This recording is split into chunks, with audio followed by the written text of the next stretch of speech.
اگر اپنی زندگی کو کسی کنارے لگانا ہے اور آنے کا مقصد کچھ پانا ہے تو جس نے بنایا ہے ادھر لوٹو، وہ کیا کہتا ہے؟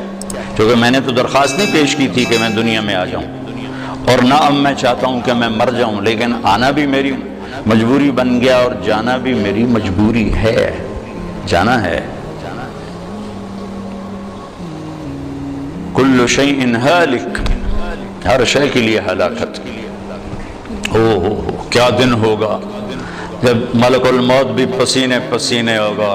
اذا زلزلت الارض زلزالها، اذا الشمس كورت، واذا النجوم انكدرت، واذا الجبال سيرت، واذا العشار عطلت، واذا الوحوش حشرت، واذا البحار سجرت، واذا النفوس زوجت، واذا الموءودة سئلت بأي ذنب قتلت، واذا الصحف نشرت، واذا السماء كشطت، واذا الجحيم سعرت، واذا الجنة أزلفت، اذا السماء انفطرت، واذا الكواكب انتثرت، واذا البحار فجرت، واذا القبور بعثرت، اذا السماء انشقت واذنت لربها وحقت، واذا الارض مدت والقت ما فيها وتخلت، واذنت لربها وحقت۔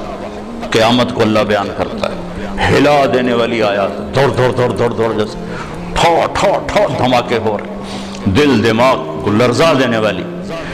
کیا دن ہوگا جب سب، نہ کوئی آج رونے والا ہے، نہ کوئی نوحہ لکھنے والا ہے، نہ کوئی کفن دینے والا ہے، نہ کوئی قبر کھودنے والا ہے۔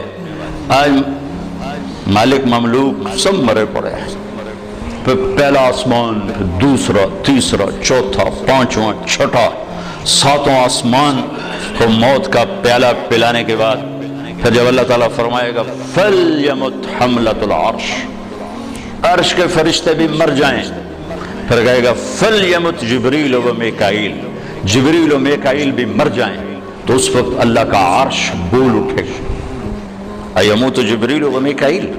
یا اللہ کہا یہ جبریل میکائیل بھی گئے، مطلب یا اللہ ان کو تو بچا لے، یہ تو سب سے پہلے تیری مخلوق۔ اسکت، اللہ تعالیٰ فرمائیں گے اسکت، خاموش، فقد كتبت الموت على من كان تحت عرشی، میرے عرش کے نیچے سب نے مرنا ہے۔ لو كانت الدنيا تدوم لأهلها لكان رسول الله فيها مخلد، دنیا میں کوئی باقی رہتا اور موت سے بری ہوتا تو اللہ کا حبیب ہوتا، اللہ نے ان کو بھی گزار دیا اس سے۔ ہاں اختیار دیا، عش ما شئت، میرے محبوب کتنی عمر چاہیے؟ جتنی چاہیے آپ لے لیں، لیکن انک میت، موت ضروری ہے، اس سے صرف آپ کا رب پاک ہے، باقی سب کو اس سے گزرنا ہے۔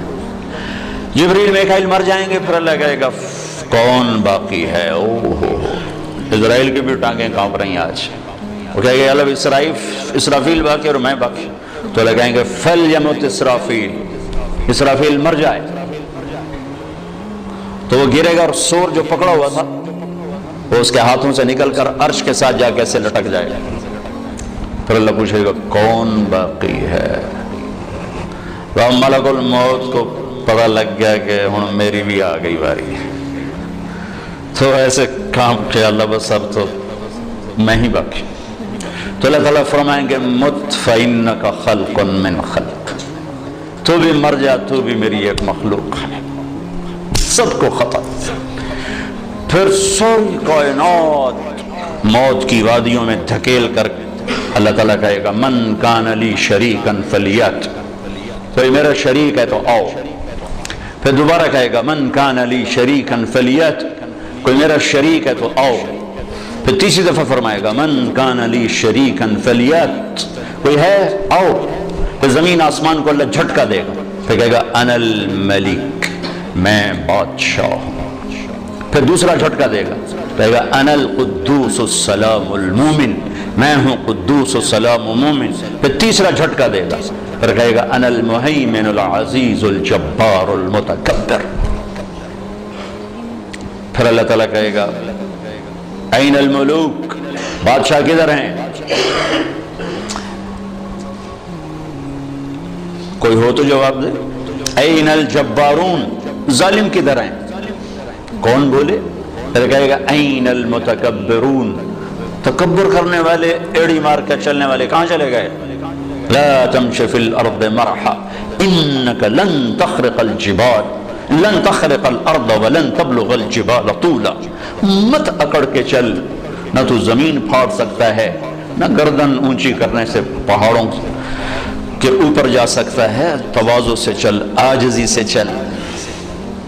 محلب بن ابی صفرہ کا بیٹا یزید بن محلب عراق کا گورنر تھا، تو بڑا تکبر سے بازار میں جا رہا تھا، تو مالک بن دینار نے کہا اتق اللہ، اوائے اللہ سے ڈر، کیسی چال چلتا ہے؟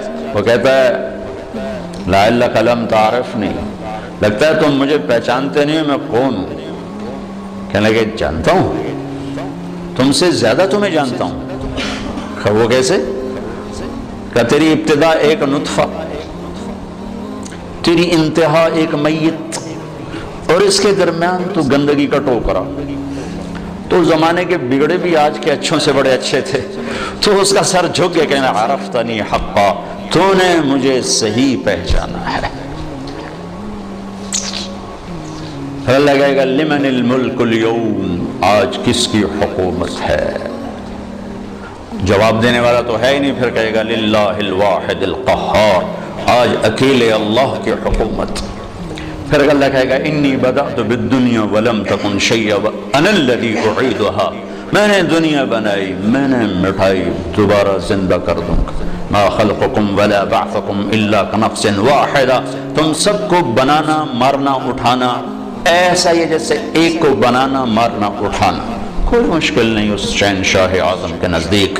علی کل شیء قدیر، سبح للہ ما فی السماوات والارض وہو العزیز الحکیم۔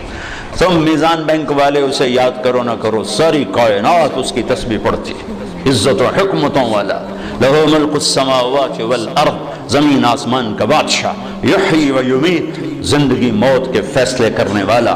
وہو علی کل شیء قدیر، ہر چیز پر قادر۔ هو الاول والآخر والظاہر والباطن، وہ اول، وہ آخر، وہ ظاہر، وہ باطن۔ میرے نبی نے کہا انت الاول فلیس قبلک شیء، میرے رب تو وہ اول ہے جس سے پہلے کچھ نہیں، وانت الاخر فلیس بعدک شیء، تو وہ آخر ہے جس کے بعد کچھ نہیں، وانت الظاہر فلیس فوقک شیء، تو وہ بلند ہے کہ تیرے اوپر کوئی نہیں، وانت الباطن فلیس دونک شیء، تو ایسا چھپا ہوا ہے کہ تجھ سے کوئی چیز چھپ نہیں سکتی۔ تو جو ذات یہ صفت رکھے الاول الآخر الظاہر الباطن، تو اس کا یہ دعویٰ سچا ہے، وہو بکل شیء علیم۔ یہ مت کہو ہمیں بہت پتہ ہے، یہ صرف اللہ کو پتہ ہے، یہ کہو کچھ نہیں آتا، نہیں پتا، نہیں جانتا، یہاں سے علم شروع ہوتا ہے، میں نہیں جانتا۔ تو بھائیو صرف یہ دنیا سامنے نہیں ہے ہمارے آگے، یہ دنیا ایک پزل ہے، اور پزل کے سارے ٹکڑے پورے ہوں تو تصویر مکمل ہوتی ہے۔ تو اس پزل کا سب سے بڑا ٹکڑا آخرت ہے، اس کو ہم نے نکال دیا ہوا ہے اور تصویر بنانے کی کوشش کر رہے ہیں، کیسے بنے گی؟ اور رزلٹ لینا چاہتے ہیں، کیسے آئے گا؟ آخرت اس کا مکمل ایک ٹکڑا جو اس میں جڑے گا، تب جا کے ہمارے سامنے صحیح نتیجہ آئے گا۔ ایک انسان پیدائشی طور پر جاہل، آگے دو منڈیاں ہیں، سچ کی اور جھوٹ کی، صحیح کی اور غلط کی، دو راستے ہیں۔ انا ہدیناہ السبیل اما شاکرا و اما کفورا، ہدیناہ النجدین فمن شاء فلیؤمن ومن شاء فلیکفر، دو راستے ہیں، دونوں پر چلنے کے لیے اسباب بھی موجود ہیں، بتانے والے بھی موجود ہیں، دو علم ہیں، دونوں کے بتانے والے بھی موجود ہیں، سکھانے والے بھی موجود ہیں، چلنے والے بھی موجود ہیں۔ لیکن انسان صحیح جان کے بھی غلط کرنے کی طاقت رکھتا ہے۔ سچ کا کون انکار کرتا ہے کہ دنیا کی خوبصورت ترین صفت ہے سچ؟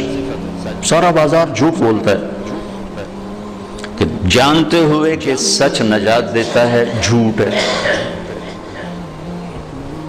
تو انسان اپنے علم کے خلاف کرنے کی طاقت رکھتا ہے، غلط اور صحیح دونوں لینے کی طاقت رکھتا ہے، کہ اللہ تعالیٰ نے اس کو امتحان کے لیے پیدا فرمایا ہے۔ پھر اس کے ساتھ کچھ بنیادی کمزوریاں، ایک تو ہم پیدائشی جاہل پیدا ہوئے، چند خامیاں بڑی، وَكَانَ الْإِنسَانُ عَجُولًا، اے میرے بندے تو جلد باز بہت ہے، إِنَّهُ كَانَ ظَلُومًا جَهُولًا، ظالم بھی بہت ہو اور جاہل بھی بہت ہو، کوئی چھوٹے موٹے جاہل نہیں ہو، بہت بڑے جاہل ہو، چھوٹے موٹے ظالم نہیں ہو، بہت بڑے ظالم ہو۔ وَكَانَ الْإِنسَانُ كَفُورًا، بہت بڑے درجے کے ناشکرے ہوں۔ وَكَانَ الْإِنسَانُ أَكْثَرَ شَيْءٍ جَدَلًا، بہت زیادہ لڑنے جھگڑنے والے، غصے والے ہوں۔ وَكَانَ الْإِنسَانُ كَفُورًا، بہت بڑے ناشکرے ہو۔ وَكَانَ الْإِنسَانُ قَتُورًا، بہت بڑے بخیل۔ یہ چند بنانے والے نہیں، ہمارے مقائص ہمیں بتائے ہیں، قرآن سے ایکس رے کر کے ہمیں بتایا ہے کہ ایک تمہارے اندر پیدائشی یہ چند سقم ہیں: جاہل، ظالم، جلد باز، بخیل، ناشکرا، غصے اور جھگڑے والا۔ اور بھی کئی سارے ہیں: حلو، جزوع، منوع، یئوس، قنوط، فرح، فخور۔ یہ سب اللہ تعالیٰ نے بتائی ہیں، جس نے پیدا کیا اس نے بتایا ہے۔ یہ سب کچھ بتا کے اللہ ہم سے یہ اقرار کروانا چاہتا ہے کہ تم کہو میں جاہل ہوں، مجھے کچھ نہیں آتا۔ چونکہ سیکھنے کا کام اس وقت شروع ہوتا ہے جب آدمی کہتا ہے مجھے نہیں آتا۔ جب وہ پہلے سے ہی دعوے دار ہو مجھے سب پتا ہے، تو اسے کون سکھائے گا؟ تو اللہ ہم سے اعتراف کرواتا ہے کہ مانو کچھ نہیں آتا۔ ویسے بھی اتنی بڑی کائنات کا ہم ایک چھوٹا سا جز ہیں، اور جز اپنے کل کو کیسے پکڑ سکتا ہے؟ اب ہم ایک چھوٹے سے ہال میں بیٹھے ہوئے ہیں، اور یہ میزان بینک کی عمارت بہت بڑی ہے، یہاں بیٹھ کر ہم ساری عمارت کا علم حاصل نہیں کر سکتے۔ کائنات اتنی وسیع ہے کہ اس کی لمبائی چوڑائی کو اللہ کے سوا کوئی نہیں جانتا۔ اس میں زمین ایک ڈاٹ ہے، اس ڈاٹ میں بھی پھر 71% پانی چلا گیا، 29% خشکی آئی، اس خشکی میں ایک چھوٹا سا پاکستان ہے، اس میں ایک چھوٹا سا کراچی، اس میں ایک چھوٹا سا طارق جمیل، اس کی کیا اوقات؟ تو لاجیکلی بھی نظر آتا ہے کہ انسان بہت جاہل ہے، اور اللہ کی خبر بھی ہے میرے بندے تمہیں کچھ نہیں آتا۔ لہذا اب کیا کر؟ اب یہ کر کہ جس نے پیدا کیا ہے اس کے پیچھے چل۔ جو روزانہ بچوں کے ساتھ ماں باپ لڑ رہے ہیں، آپ کو نہیں پتا، ہم جو کہہ رہے ہیں وہ کرو، جو کہہ رہے ہیں وہ کرو۔ آگے ان کے من میں کچھ اور سمایا ہوتا ہے، وہ کہتا نہیں ہم نے نہیں کرنا، ہم نے یہ کرنا ہے، ہم نے وہ کرنا ہے، کبھی ماں سے تھپڑ، کبھی باپ سے تھپڑ۔ اور یہی کچھ جب اللہ کہتا ہے کہ میرا بندہ تو کچھ نہیں جانتا، جو میں کہتا ہوں وہ کر، تو اللہ سے ٹکر لی ہوئے کہ اللہ نے بھی پکڑ۔ اللہ کے نبی کو کیا، وہ تو 1400 سال پہلے کی بات۔ تو جو لاجک آپ اپنے بچوں کو پیش کرتے ہیں وہی اللہ آپ کو پیش کرتا ہے۔ جو ٹیچر اپنے شاگردوں کو لاجک پیش کرتا ہے، بچوں آپ نہیں جانتے جو ہم جانتے ہیں، یہی اللہ کہتا ہے واللہ یعلم وانتم لا تعلمون، اللہ جانتا ہے تم نہیں جانتے۔ اور ایک دن اللہ نے ہمیں کھڑا کرنا ہے، یوم یخرجون من الاجداث سراعا، نکلو گے تم قبروں سے، اٹھائے گا تمہارا رب تمہیں، واقترب الوعد الحق، اور وہ وعدہ قریب آ چکا ہے، قریب آ چکا ہے۔ کچھ نکلیں گے کہیں گے یا ویلنا من بعثنا من مرقدنا، مارے گئے، یہ کس نے ہمیں قبروں سے اٹھا دیا۔ کچھ نکلیں گے کہیں گے ھذا ما وعد الرحمن وصدق المرسلون، یہی وہ دن ہے جس کا اللہ نے وعدہ کیا تھا اور نبیوں نے سچی خبر دی تھی۔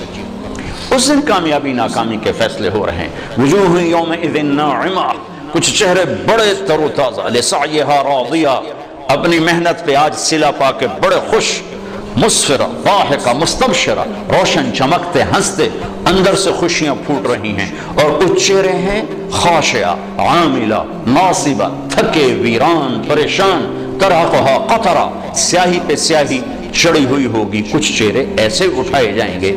اصل تو زندگی موت کے بعد شروع ہونے والی ہے، کامیابی ناکامی کے فیصلے تو وہاں ہوں گے جب سیدھے ہاتھ میں کتاب آئے گی اور الٹے ہاتھ میں کتاب آئے گی۔ سیدھے ہاتھ میں پیپر آنے کا مطلب ہے کہ کامیاب ہو گیا، کہ ہو نعرہ مارے گا، ہو،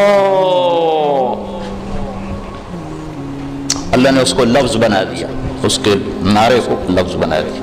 فَأَمَّا مَنْ أُوتِيَ كِتَابَهُ بِيَمِينِهِ، جس کے سیدھے ہاتھ میں پیپر آئے گا، کہے گا هَاؤمُ اقْرَءُوا كِتَابِيَهْ، وہ نعرہ لگائے گا، وہ کہیں گے میں تمہیں کیا ہوا، وہ کہے گا اقرؤوا کتابیہ، میرا پیپر دیکھو، میں کامیاب ہو گیا، کامیاب ہو گیا۔ وہ کہیں گے تو کیسے کامیاب ہو گیا، وہ کہے گا انی ظننت انی ملاق حسابیہ، مجھے پتا تھا میرا پیپر ہونے والا، میں تیاری کرتا رہا۔ اوپر سے اللہ کلام میں شریک ہوگا، فَهُوَ فِي عِيشَةٍ رَاضِيَةٍ، میرے بندے کو اعلیٰ زندگی مبارک ہو. کہاں؟ فی جنت عالیہ، عالی شان جنت میں.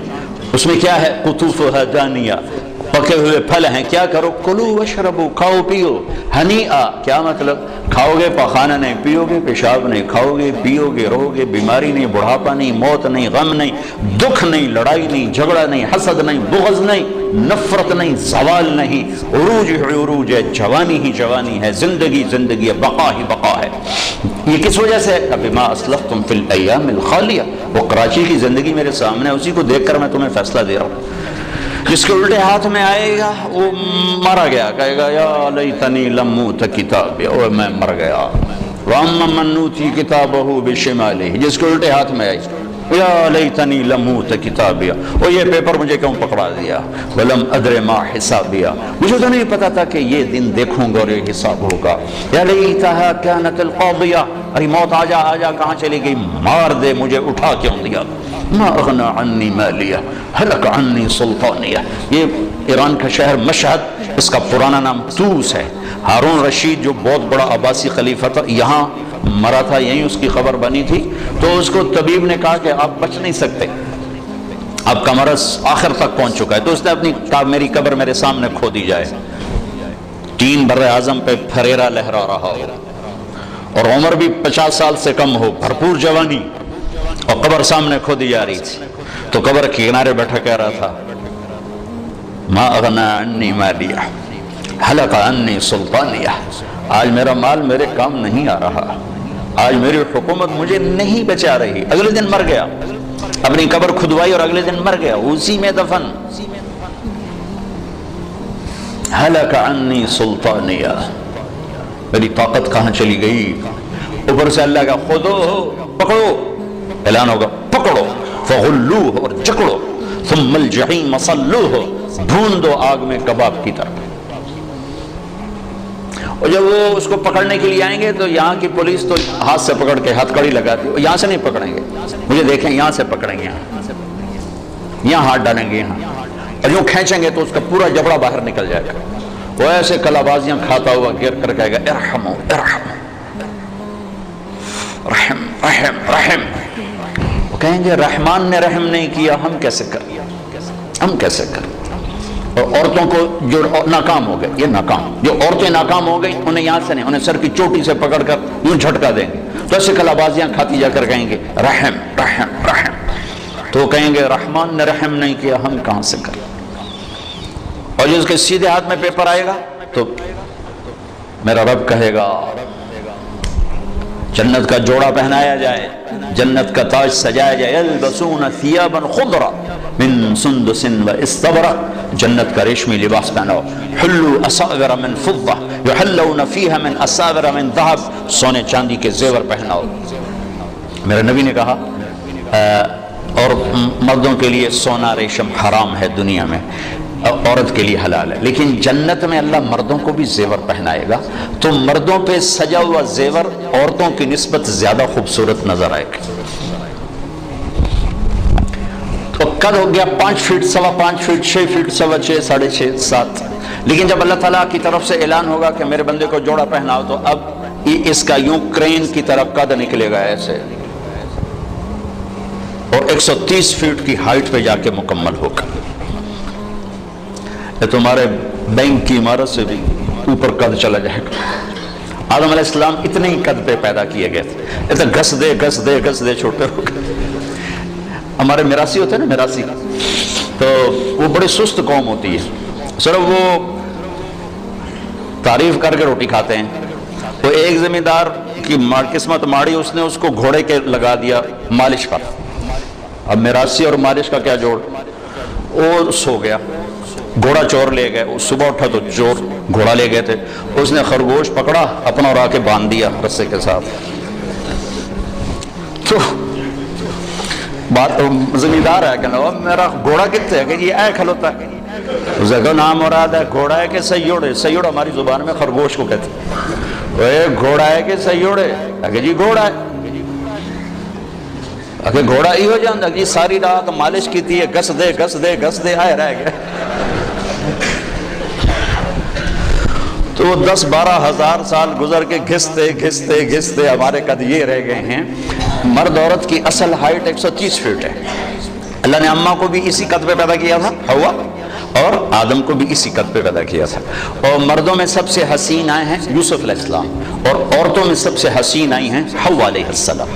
اللہ نے مردوں میں یوسف جیسا نہیں بنایا، عورتوں میں حوا جیسا کوئی نہیں بنایا۔ تو سارے مرد عورت جنتی 130 فٹ ہائٹ پر اللہ تعالیٰ اس کا قد پھر جنت کے جوڑے پہنائے گا، سر پہ تاج سجائے گا، اپنے نور میں سے اس کے چہرے کے پر اپنی تجلی ڈالے گا۔ پھر اس کے بعد نہ انہیں میک اپ کی ضرورت ہے، اور نہ ان کے چہروں پر کبھی غبار آئے گا، نہ ان کو صابن کی ضرورت ہے۔ بس اللہ کے نور کی تجلی پڑی ہے، اور اب یہ ہمیشہ کے لیے حسن بڑھتا ہی جائے گا، بڑھتا ہی جائے گا، بڑھتا ہی جائے گا، مرد کا بھی عورت کا بھی، مرد کا بھی عورت کا بھی۔ تو انتہا تو ادھر کو چل رہی ہے۔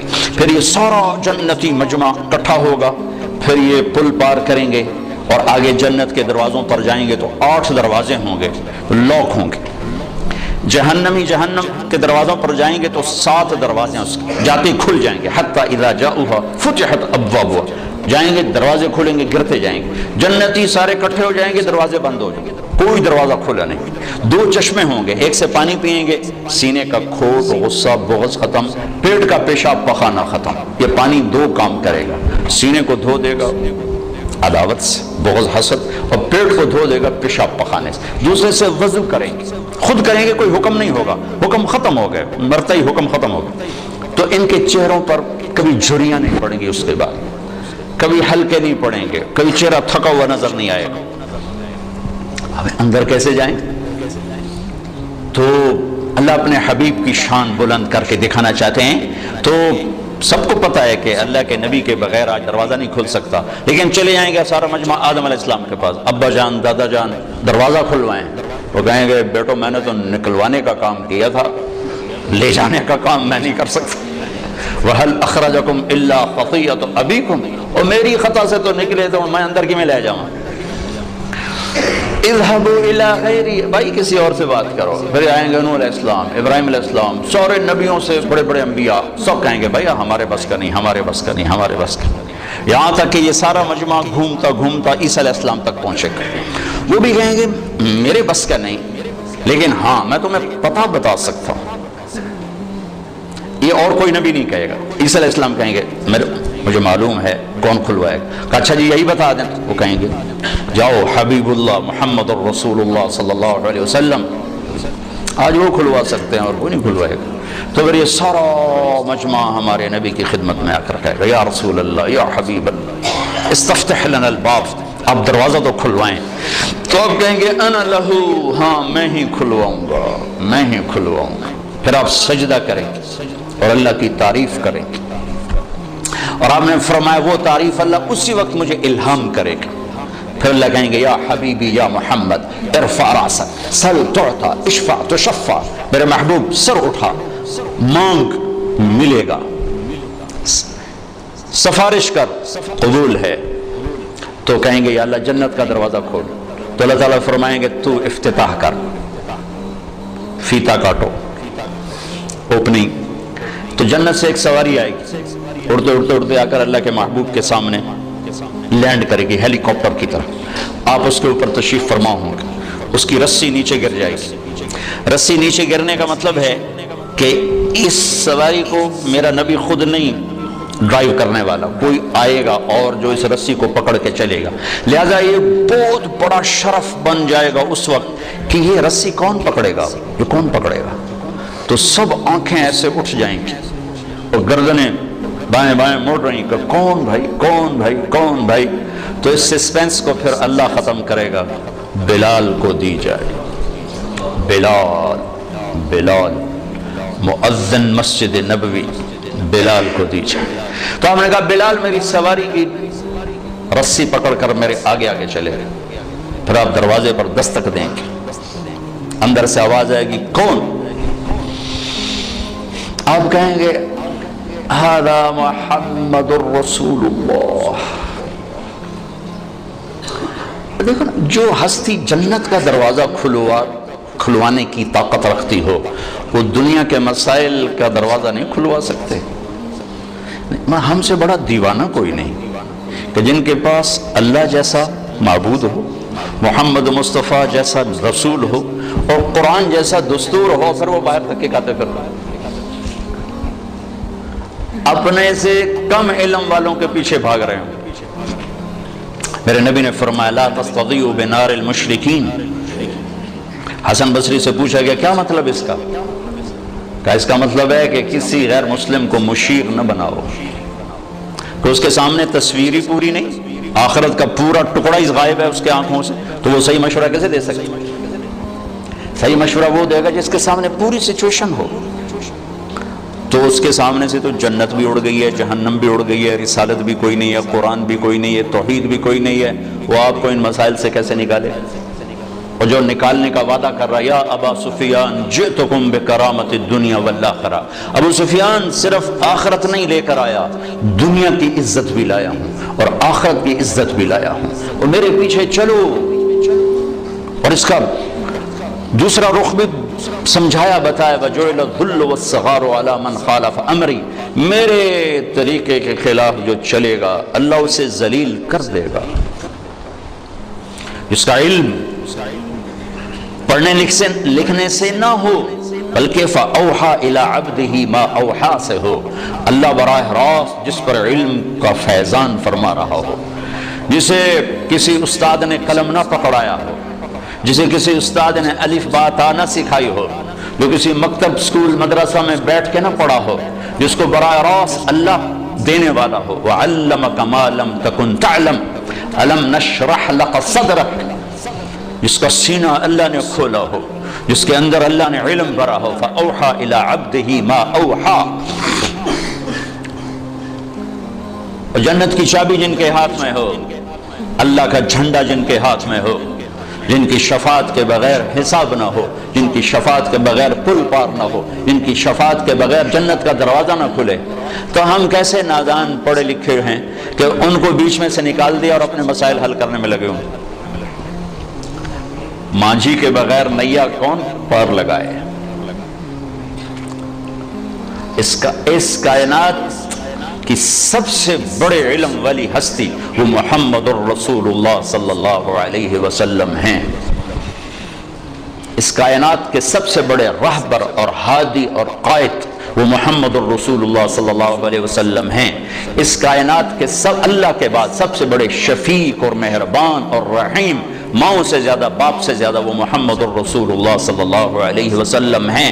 ساری عزتوں کی چابی لے کر آئے، ساری ذلتوں کا تالا لے کر آئے، ساری کامیابیوں کی چابیاں لے کر آئے، ساری ناکامیوں کا تالا لے کر آئے، جنت کی چابی لائے، جہنم کا تالا لائے، عزت کی چابی لائے، ذلت کا تالا لائے، محبت کی چابی لائے، نفرت کا تالا لے کر آئے۔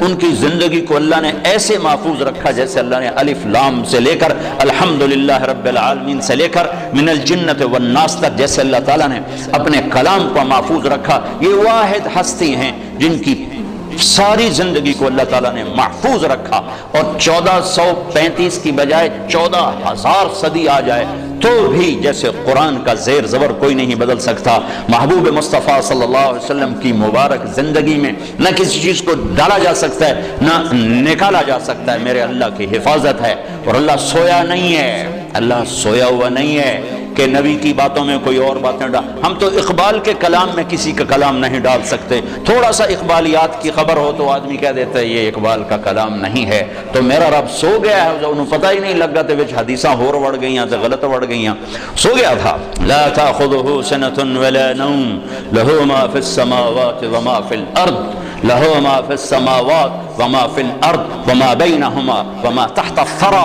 وان تجہر بالقول فانہ یعلم السر واخفی اللہ لا الہ الا ہو لہ الاسماء الحسنی۔ کوئی اس کی طاقت کمزور ہے کہ اس کے محبوب کی زندگی حجت بننے والی ہے اور اس میں ہی گڑبڑ ہو جائے اور اس میں ہی آگے پیچھے ہو جائے؟ کمزور ہے۔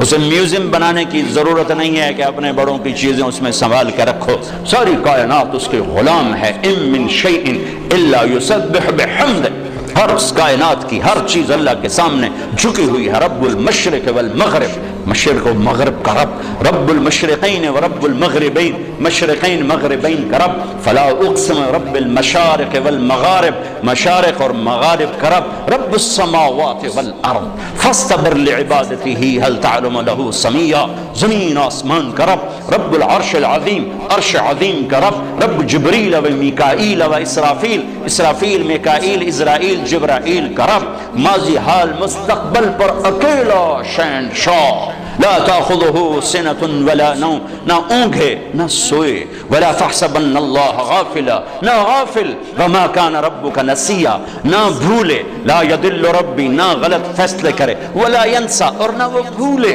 للہ المشرق والمغرب فأینما تولوا فثم وجہ اللہ، جہاں چلے جاؤ اللہ کی شہنشاہی سامنے ہے، جدھر منہ کرو اللہ کی شہنشاہی سامنے۔ ربنا الذی اعطى كل شيء خلقه ثم هدى، ساری کائنات کے لیے تو یہ بتایا کہ رب وہ ہے جو ہر چیز کو پیدا کرتا ہے پھر اسے ہدایت دیتا ہے، یعنی زندگی گزارنے کا علم دیتا ہے۔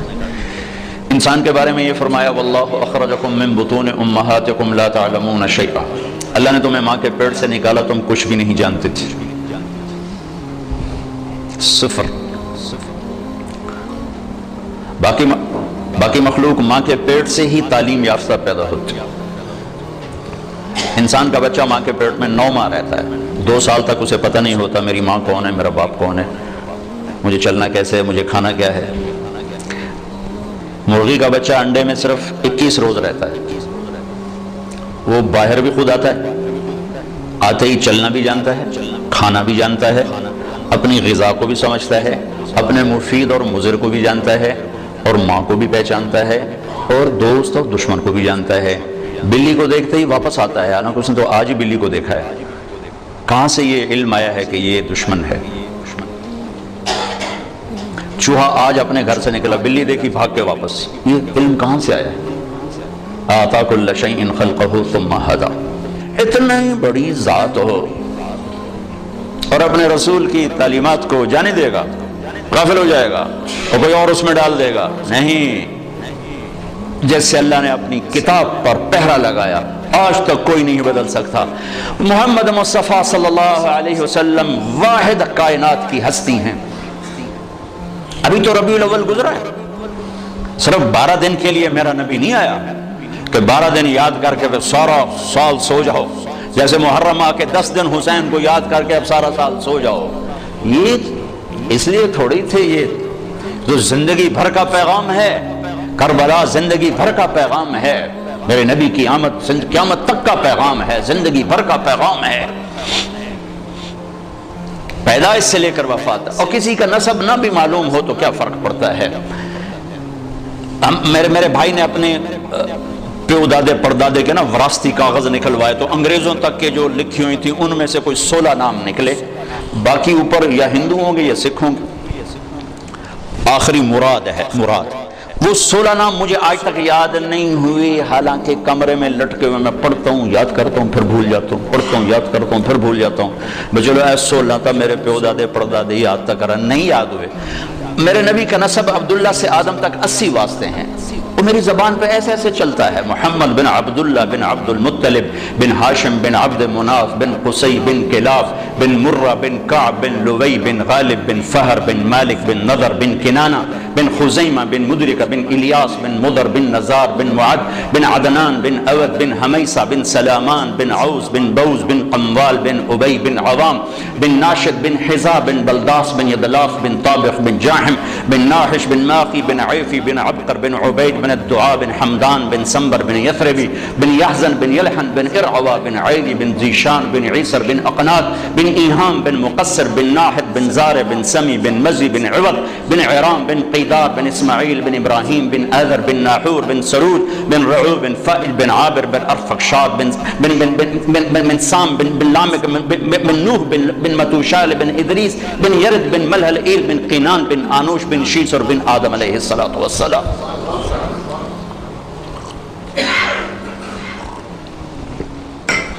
یہ اللہ کا حفاظتی پہرا ہے۔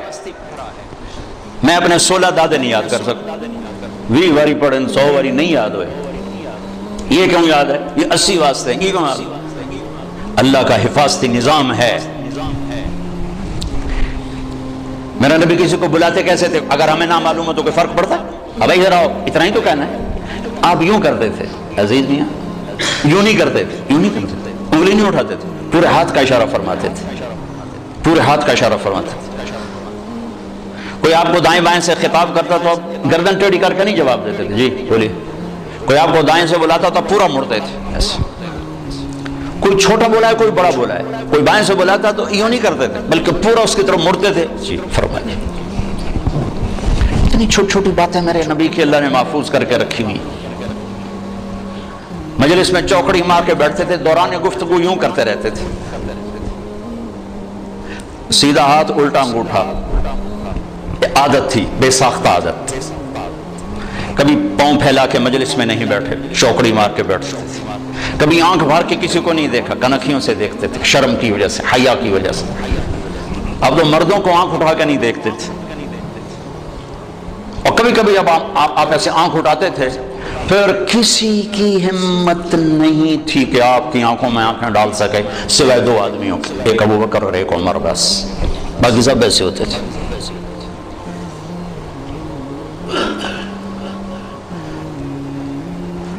آپ کی بکریاں اگر ہمیں نہ معلوم ہو تو کوئی فرق پڑتا ہے؟ لیکن جس سے عشق ہوتا ہے اس کی ہر شے آدمی سنبھال کے رکھتا ہے، اور ہم نے اپنے ابے کی اچکن آج بھی سنبھال کے رکھی، شیروانی۔ تو اللہ نے اپنے حبیب سے پیار کیا، اس کی ہر شے سنبھال کے رکھی ہے۔ عجوہ، سقیہ، زمزم، برکہ، ورثہ، اطلال، اطراف، قمراء، غیثاء، یہ میرے نبی کی 9 بکریاں تھیں، یہ نام ہیں۔ ایک بکرا تھا، اس کا نام تھا یمن۔ اس میں ایک بکری جس کا نام ہے قمراء، وہ آپ کی زندگی میں مر گئی۔ عصبہ، شہبہ، جدع، قصوہ، یہ میرے نبی کی اونٹنیوں کے نام ہیں۔ جس دن آپ کا انتقال ہوا، عصبہ نے چارہ پانی چھوڑ دیا اور روتے روتے روتے روتے مر گئی۔ آپ کے 2 خچر ہیں، ایک کا نام ہے دلدل، ایک کا نام ہے فضہ۔ آپ کے 2 گدھے تھے، ایک کا نام ہے عفیر، ایک کا نام ہے یعفور۔ جس دن آپ کا انتقال ہوا، یعفور مدینے کی گلیوں میں رسی توڑا کے چیختا تھا اور بھاگ، چیختے چیختے چیختے ایک کنویں میں چھلانگ ماری اور مر گیا۔ جس کے لیے جانور تڑپ اٹھے، آج اس کی امت کو یہ بھی نہیں پتا میرا نبی تھا کون۔ میں نے ایک گاؤں میں 20 نوجوانوں سے پوچھا، او بھائی ہمارے نبی کا نام کیا؟ جی پتا کوئی نام نہیں پتا۔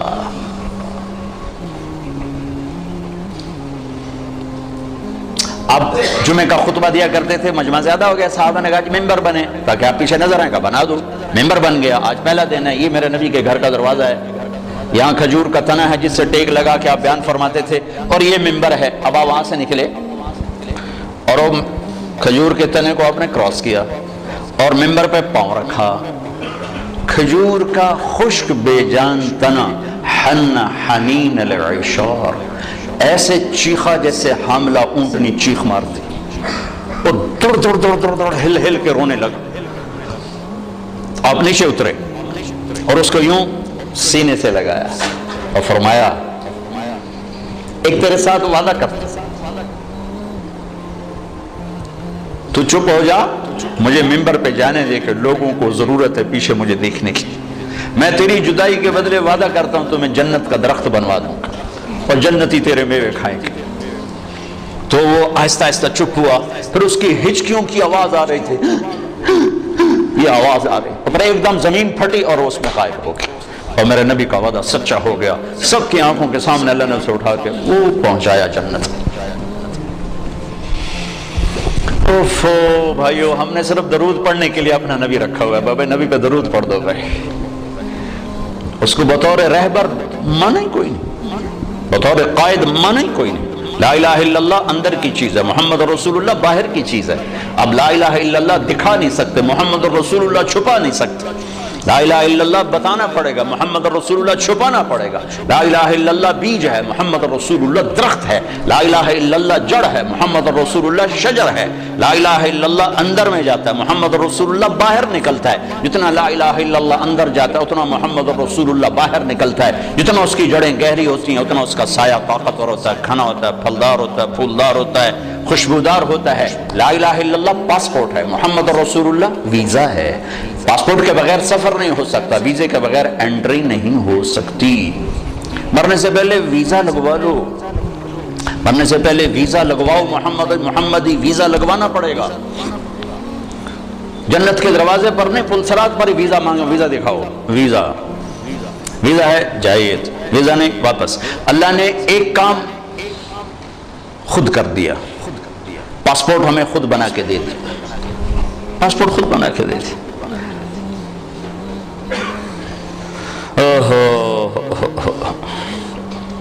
ہماری جماعت تھی سوات میں، تو ایک نوجوان کو ایک ساتھی نے دعوت دی، وہ چپ کر کے سنتا رہا۔ جب بات ختم ہے کہنے لگا حضرت جی میں ہندو ہوں، مسلمان نہیں ہوں۔ آپ خوش قسمت ہیں، آپ مسلمان ہیں، مجھے پتا ہے میرا مذہب کچھ نہیں، پتھر اپنے ہاتھوں سے لاتے ہیں، کسی کی پوجا شروع کر دیتے ہیں، لیکن اگر میں مسلمان ہوں تو مجھے 70 رشتے توڑنے پڑیں گے اور کوئی ایک مسلمان مجھے سہارا دینے کے لیے نہیں آئے گا۔ تو اللہ نے ہمیں کتنی آسانی سے یہ پاسپورٹ بنا کے دے دیا، لو بھائی ماں کے پیٹ سے، ہاں اب ویزا لگوا لو، محمدی ویزا لگوا لو، کہ آج اس کی شان دیکھو گے، جب دروازے پہ دستک ہوگی اندر سے آواز آئے گی کون؟ آپ کہیں گے محمد الرسول اللہ۔ پھر وہ کہے گا امرت اللہ افتح لأحد قبلک ولن اقوم لأحد بعدک، یا رسول اللہ مجھے کہا گیا تھا کہ آپ سے پہلے نہ دروازہ کھولوں، اور مجھے کہا گیا تھا کہ میں خود اٹھ کے کھولوں، میں کبھی کسی کے لیے نہیں اٹھا۔ یہ کون ہے؟ یہ جنت کا بڑا فرشتہ رضوان، دروازہ کھولے گا، آپ نے کہا ادخلھا، میں اندر جاؤں گا، ومعی فقراء المؤمنین، اور میرے چاروں طرف میری امت کے غریب لوگ پہلے داخل ہوں گے۔ بھائیو حلال حرام تو اسے بتایا جاتا ہے جسے پتا ہو کہ حلال کرنے والا ہے کون اور حرام کرنے والا ہے کون۔ ابھی تو لوگوں کو نہ اللہ کا پتہ نہ رسول کا پتہ، ہم انہیں کہتے ہیں سود حرام ہے، وہ پہلے بتاؤ تو صحیح وہ ہے کون جو کہہ رہا ہے میرے اور میرے رسول کی جنگ ہے تمہارے، ان کو پتہ ہی کوئی نہیں۔ جس کی طاقت کا پتہ ہوتا ہے اس کے آگے کون کھڑا ہوتا ہے؟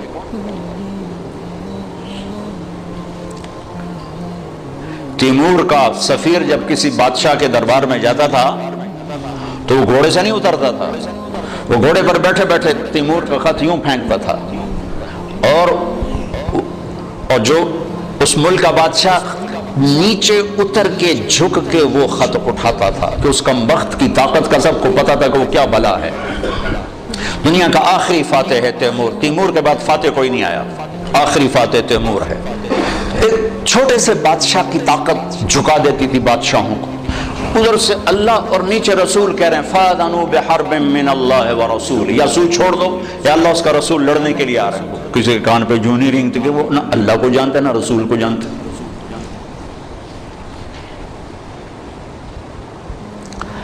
اللہ اس کے رسول کا تعارف ضروری، میں اس لیے پہلے اللہ رسول کا تھوڑا سا تعارف، وہ ہیں کون جن کو جو کہہ رہے ہیں سود حرام ہے، جو کہہ رہے ہیں جھوٹ حرام ہے، جو کہہ رہے ہیں زنا حرام ہے، جو کہہ رہے ہیں کفر حرام ہے، شرک حرام ہے، وہ ہیں کون؟ میں نے فیصل آباد کے تاجروں میں بیان کیا، ابھی یہ میزان بینک اتنا زیادہ نہیں ظاہر ہوا تھا تو میں تاجروں میں تھوڑی سی بات کر دیتا تھا، بھائی سود کے بغیر آپ تجارت چلو، تو ایک بہت بڑی پارٹی کا چیئرمین آ کر میرے گلے لگ گیا کہ سود کے بغیر کام ہو ہی نہیں سکتا، کر کے دیکھو تمہاری کپاس کون خریدے گا سود نہ ہوگا، سود کے بغیر تمہاری کپاس کون خریدے گا؟ میں کہا میری تو بک جاوے گی تو اپنی فکر کر۔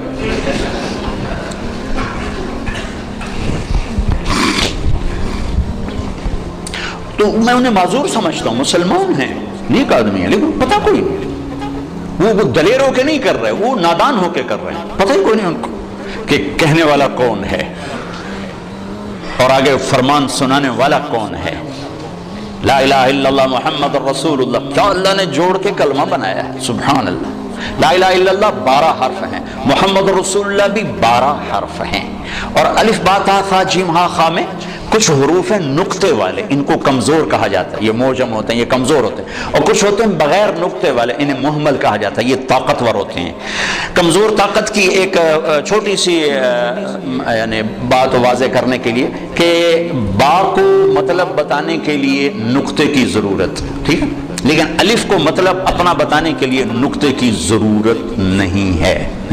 جیم کو اپنا مطلب بتانا ہو تو وہ کہے گی مجھے نقطہ لگاؤ، اور ہا نے اپنا مطلب بیان کرنا تو اسے نقطے کی ضرورت نہیں ہے. پھر 2 نقطے لگ جائیں تو اور کمزور پڑ جاتا ہے، 3 نقطے لگیں تو اور کمزور پڑ جاتا ہے. یہ میں نے صرف ایک مثال سے آپ کے سامنے یہ بات واضح کرنے کی کوشش کی ہے کہ نقطے والے حروف کمزور ہوتے ہیں اور بغیر نقطے والے حروف طاقتور ہوتے ہیں. جب مالک الملک نے اپنے لیے نام چنا تو اللہ، کوئی حرف نقطے والا نہیں لایا. اور جب اپنے حبیب کے 2 نام رکھے تو محمد، احمد، کوئی نقطے والا حرف نہیں لایا. اور جب اپنا کلمہ جوڑا تو ایک حرف نقطے والا نہیں لایا. لا الہ الا اللہ محمد الرسول اللہ.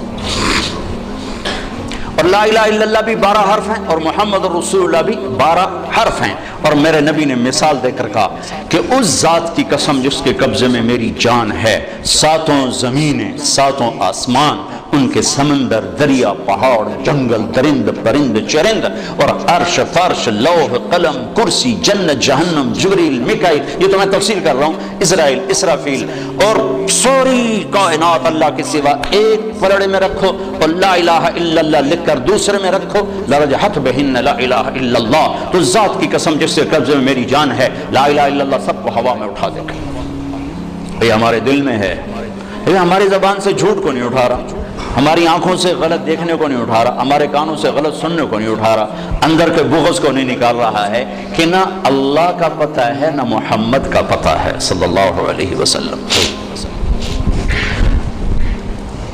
تو ہمیں ضرورت ہے اللہ اس کے رسول کی ذات کے تعارف کی، کہ ہم جانے تو صحیح ہیں کون، کہنے والا کون ہے.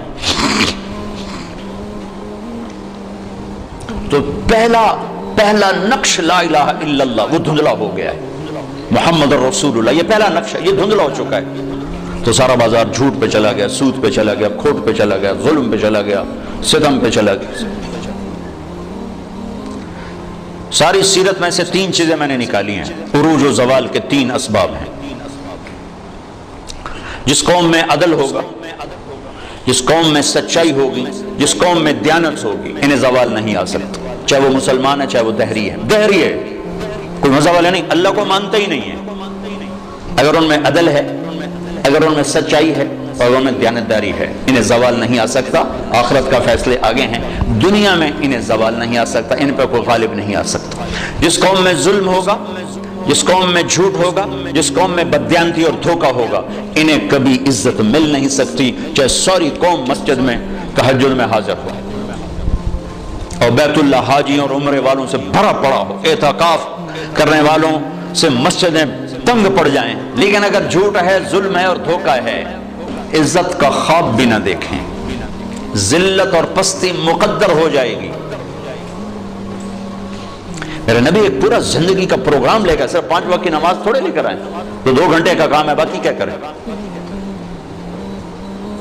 اللہ تعالیٰ کہ میں اپنے حبیب کو الیوم اکملت لکم دینکم واتممت علیکم نعمتی ورضیت لکم الاسلام دینا، ایک مکمل پیکج دے کر بھیجا کہ میرے حبیب یہ زندگی ہے جہاں لوگوں کو بتائیں پتہ ہی کوئی.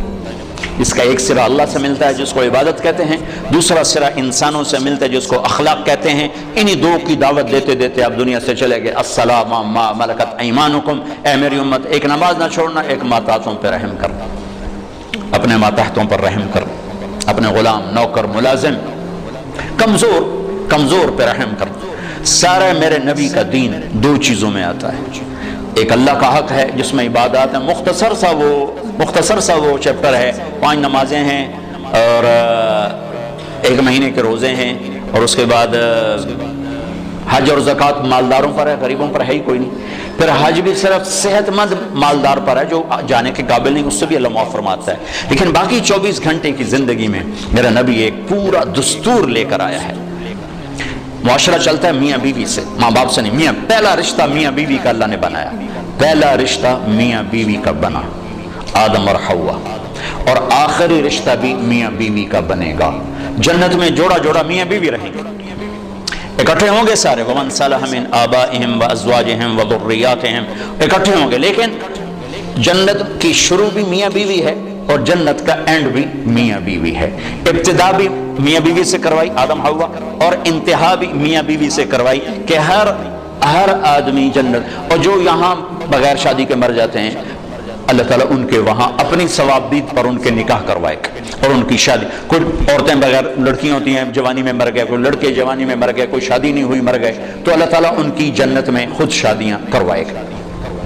تو زندگی کی جو ابتدا ہے وہ میاں بیوی سے ہوتی ہے. تو پہلا جو معاشرت میں دین کا سبق ہے وہ میاں بیوی کا ہے. تو میرے نبی نے فرمایا خیرکم خیرکم لأہلہ، بہترین مسلمان وہ ہے جو بیوی سے اچھا سلوک کرتا ہوں. وَأَنَا خَيْرُكُمْ لِأَهْلِي، اور میں تم سب سے زیادہ اچھا سلوک کرتا ہوں اپنی بیویوں کے ساتھ. پھر کہا خیرکم خیرکم لنسائہ، سب سے بہترین انسان وہ ہے جو عورتوں سے اچھا سلوک کرتا ہو. یہاں سے گھر کو شروع کیا. گھر کی ابتدا، کائنات کی ابتدا بھی میاں بیوی ہے، انتہا بھی میاں بیوی ہے. معاشرت کا دین خوشبو کی طرح پھیلتا ہے، خوشبو کی طرح. عبادات کا دین بنیاد کا کام دیتا ہے، اور معاشرت کا دین وہ عمارت کا کام دیتا ہے. عبادات کا دین جڑ کا کام دیتا ہے، اور معاشرت کا دین سایہ، پھل، پھول، خوشبو، مہک کا کام دیتا ہے. تو میرے نبی نے 11 شادیاں کی. کوئی شوق کی تھی؟ 25 سال کا نوجوان 40 سال کی عورت سے شادی کر سکتا؟ جس عورت کے 2 نکاح ہو چکے ہوں پہلے، اور ہر نکاح سے اولاد بھی ہو، ہر شادی سے اولاد ہو، اور 40 سال کی عمر ہو، 2 شادیاں ہو چکی ہوں، اور شادی کرنے والا 25 برس کا خوبرو نوجوان ہو. حضرت غامدیہ کہتی ہیں، خزائیہ، ام معبد الخزائیہ آپ کا حلیہ بیان کرتے ہوئے فرماتی رأیت رجلا ظاہر الوضاء ابلج الوجه حسن الخلق لم تعبه ثجلا لم تزری به صعلا وسیم قسیم حسین. کیا الفاظ ہے! فی عینیہ دعج، فی صوتہ سحل، فی لحیتہ کثافہ، فی عنقہ سطع. میں نے ایک جوان دیکھا ایسا حسین چمکتا چہرہ، نہ نکلا ہوا پیٹ، نہ دبلا پتلا، نہ پیٹ نکلا کہ بدصورت ہو جائے، نہ دبلا پتلا کہ بے روب ہو جائے. چہرہ روشن، حسین، آنکھوں میں چمک، خوبصورت موٹی آنکھ، آواز میں جادو، گردن لمبی، داڑھی گھنی، چہرے پر نور، 14ویں رات کے چاند کی طرح چمکتا ہوا چہرہ. وسیم قسیم، یہ 2 لفظ عجب کہے ہیں، 2 لفظ عجب کہے ہیں. وسیم کسے کہیں؟ جسے دیکھ کر آنکھ نہ بھرے اور ہر دفعہ دیکھنے کا شوق بڑھ جائے اسے وسیم کہتے ہیں. اور قسیم کسے کہیں؟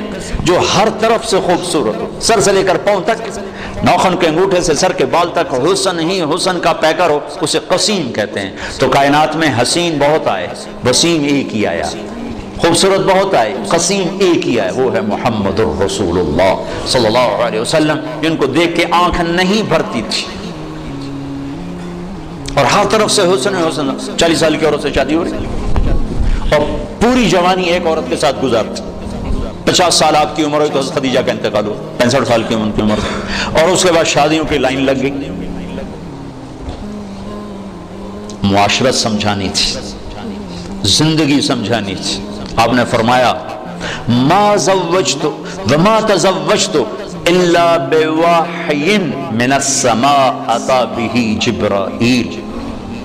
کہا میں نے کسی بیٹی کی شادی نہیں کی اور کوئی شادی نہیں کی جب تک کہ اوپر سے حکم نہیں آیا اور جبریل لے کر آیا.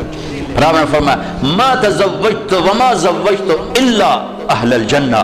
میں نے کسی عورت سے شادی کی ہو، میں نے اپنی بیٹی کی کسی سے شادی کی ہو، سب کے لیے میرے اللہ کا فرمان ہے کہ سب جنتی ہیں. تو 25 سال کی عمر میں 40 سال کی عورت سے شادی کا کیا تک بنتا ہے؟ اور حسن ایسا کہ دیکھنے والے آنکھ نہ بھرے. حضرت عائشہ کپڑا سی رہی تھی، سوئی گر گئی تو وہ کمرے میں ایسی روشنی نہیں کہ ان کو سوئی نظر آئے، تو وہ ایسے ایسے ٹٹول رہی تھیں. اتنے میں آپ کمرے میں داخل ہوئے تو آپ کے چہرے کے نور سے سوئی چمکنے لگی.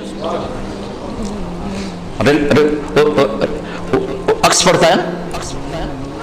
تو جو ایسی ہستی ہو وہ تو 25 سال کا ہے تو 20 سال کی لڑکی تلاش کرے اپنے لیے. 40 سال 50 سال کی عمر میں حضرت خدیجہ جدا ہوئی آپ سے. جب آپ 50 سال کے تھے تو اس کے بعد شادیوں کی لائن لگ گئی. الا بوحی من السماء اتی بہ جبریل، کہ ہر شادی آسمان سے وحی آئی۔ جب آپ نے حضرت فاطمہ کا نکاح فرمایا تو مجمع کو مسجد میں جمع فرمایا کہ لوگو، جبریل میرے پاس اللہ کا پیغام لائے ہیں کہ میں فاطمہ اپنی بیٹی کا نکاح علی سے کر دوں، لیکن میں قربان جاؤں شریعت مصطفیٰ پر، آسمان سے وحی آئی ہے لیکن گئے ہیں فاطمہ سے پوچھنے، بیٹی علی کا رشتہ آیا ہے، تیرا نکاح کر دوں۔ اور ہمارے یہاں بیٹیوں سے پوچھنا عیب سمجھا جاتا ہے، اور بیٹی کوئی رائے دے دے تو کہتے بڑی بے حیا ہے۔ آسمان سے وحی آ چکی ہے کہ علی کے ساتھ فاطمہ کا نکاح کیا جائے، پھر میرے نبی پوچھنے جا رہے ہیں، فاطمہ علی کا پیغام آیا ہے، تیرا نکاح کر دوں؟ جب انہوں نے ہاں کہا، پھر جا کر کہا جاؤ مجمع اکٹھا کرو، پھر لوگوں کو اکٹھا فرمایا، پھر ممبر پہ کھڑے ہو کے فرمایا کہ لوگوں، میرے اللہ نے مجھے جبریل پیغام لے کر آئے کہ میں اپنی بیٹی فاطمہ کا نکاح علی سے، علی کو سامنے بٹھایا اور سارا مجمع کا، پھر آپ نے خطبہ پڑھ کے کہا، علی میں نے 400 درہم مہر کے عوض اپنی بیٹی فاطمہ بنت محمد کو تیرے نکاح میں دیا، تو نے قبول کیا؟ تو نے زور سے کہا میں نے قبول کیا، اور سجدے میں سر رکھ دیا اور زور سے یہ دعا پڑھی، رب اوزعنی ان اشکر نعمتک التی انعمت علی وعلی والدی، اس پر آپ نے کہا آمین۔ پھر آپ نے سارے مسجد میں کے حاضرین کو شہد کا شربت پلایا، کھجور کھلایا۔ سبحان اللہ، کیا پیاری زندگی ہے، کیا خوبصورت زندگی ہے، اس سے زیادہ عورت کے حقوق اور کیا کوئی بیان کرے گا۔ حضرت ام ایمن بیٹھی تھی، ان کا بیٹا محمد پانی تو پلا، تو حضرت عائشہ ناراض ہو گئی، کہا تو رسول اللہ سے کہتی پانی پلا؟ کہا کیوں نہ کہوں، میں نے دودھ پلایا ہے، آپ کو 8 عورتوں نے دودھ پلایا ہے، ماں سمیت، ماں کے علاوہ 7 اور عورتیں، جن میں سے ایک ام ایمن، حلیمہ کا تو نام مشہور ہو گیا، 6 اور بھی، ان میں ام ایمن بھی ہیں۔ تو انہوں نے کہا میں نے دودھ پلایا ہے، تو اب جلدی سے اٹھے، گلاس اٹھایا، کہا ہاں ہاں عائشہ یہ میری ماں ہے، آپ نے خود گلاس پیش کیا۔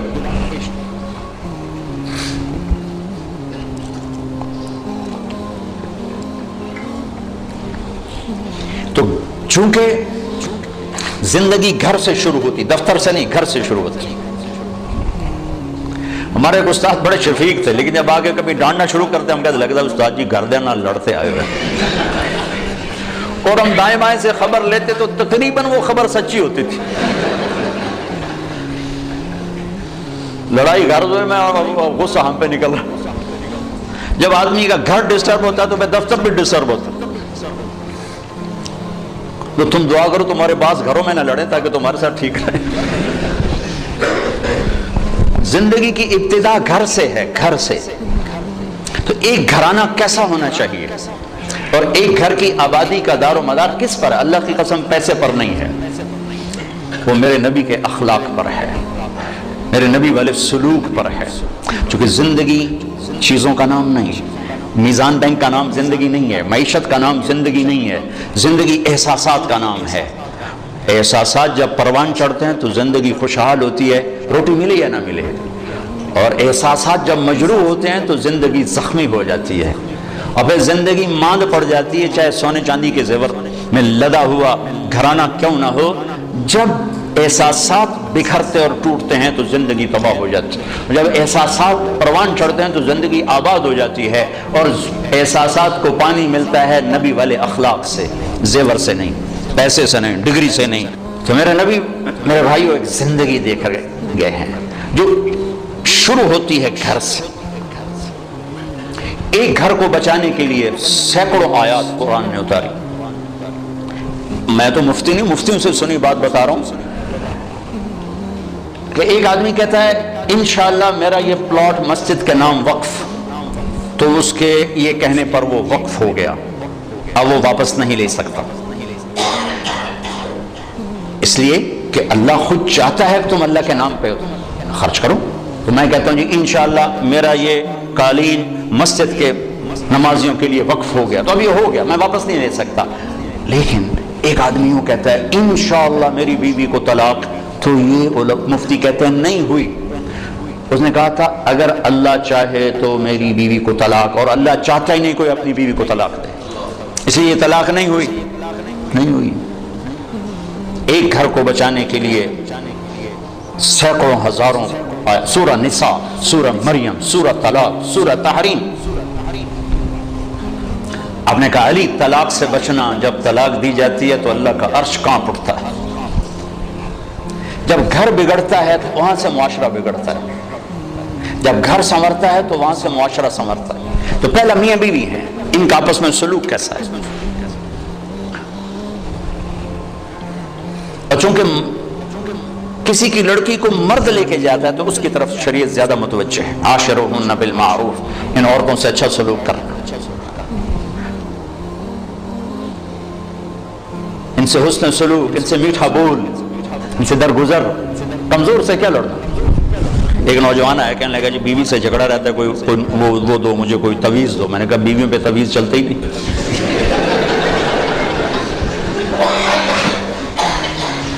کہنے لگا تو کیا کروں؟ میں نے کہا ایک کام کرو، ہو جائے گا معاملہ ٹھیک۔ کیا؟ میں نے کہا جب تم کھانے پر بیٹھو تو روزانہ 2-4 لقمے اپنے ہاتھ سے کھلا دیا کرو، بس کوئی لمبا چوڑا کام نہیں بنی۔ کچھ دن بعد اس کا ویسے ہی فون آ گیا تو مجھے اپنی بات یاد آ گئی۔ میں نے کہا میری بات پہ عمل کیا تھا؟ کہنے لگا نہیں۔ میں کیوں؟ کہنے لگا شرم آتی۔ میں نے کہا لڑتے ہوئے شرم نہیں آتی؟ بھائی کمزور سے بھی کوئی لڑتا ہے؟ آپ نے گامہ پہلوان کا نام سنا؟ گامہ پہلوان، یہ رستم زمان کا ٹائٹل، اس نے لندن میں اس کو تاج پہنایا گیا تھا۔ ایک امریکہ کا پہلوان تھا زبسکو، اس کو اس نے ہرایا تھا 2 گھنٹے کی کشتی کے بعد، تو پھر اس کو یہ ٹائٹل ملا تھا۔ یہ اندرون شہر لاہور میں رہتا تھا، تو سبزی لے رہا تھا تو وہ بھاؤ تاؤ پہ کوئی بات پڑ گئی تو سبزی والے نے گلاس اٹھا کے مارا گامے کو، تو اس کے لگا یہاں تو خون نکل آیا، تو اس نے پگڑی کھولی اور یوں نیچے سے اس کو بل دے کر یوں باندھی اور چل پڑا۔ تو لوگوں نے کہا پہلوان جی اے مڑ تو جا بندہ تمہیں مار گیا، وہ تسی چپ کر کے ٹر پئے ہو؟ وہ کہنے لگا ماڑے نو مار دیا شرم ہوندی۔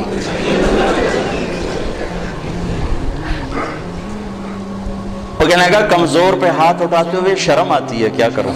وہ تو پھونک مارتا تو اڑ جاتا۔ کمزور پہ ہاتھ اٹھاتے ہوئے شرم آتی۔ میں کہا بے وقوف، اور تمہیں لڑتے ہوئے شرم نہیں آتی؟ چلو جا کے میری بات پہ عمل کرو۔ 1 گھنٹے بعد اس کا فون آیا، کہا مولوی صاحب عجب ہوا۔ میں نے کہا کیا ہوا؟ کہا میں نے لقمہ منہ میں ڈالا، وہ منہ تھے کھلے ہی رہ گیا۔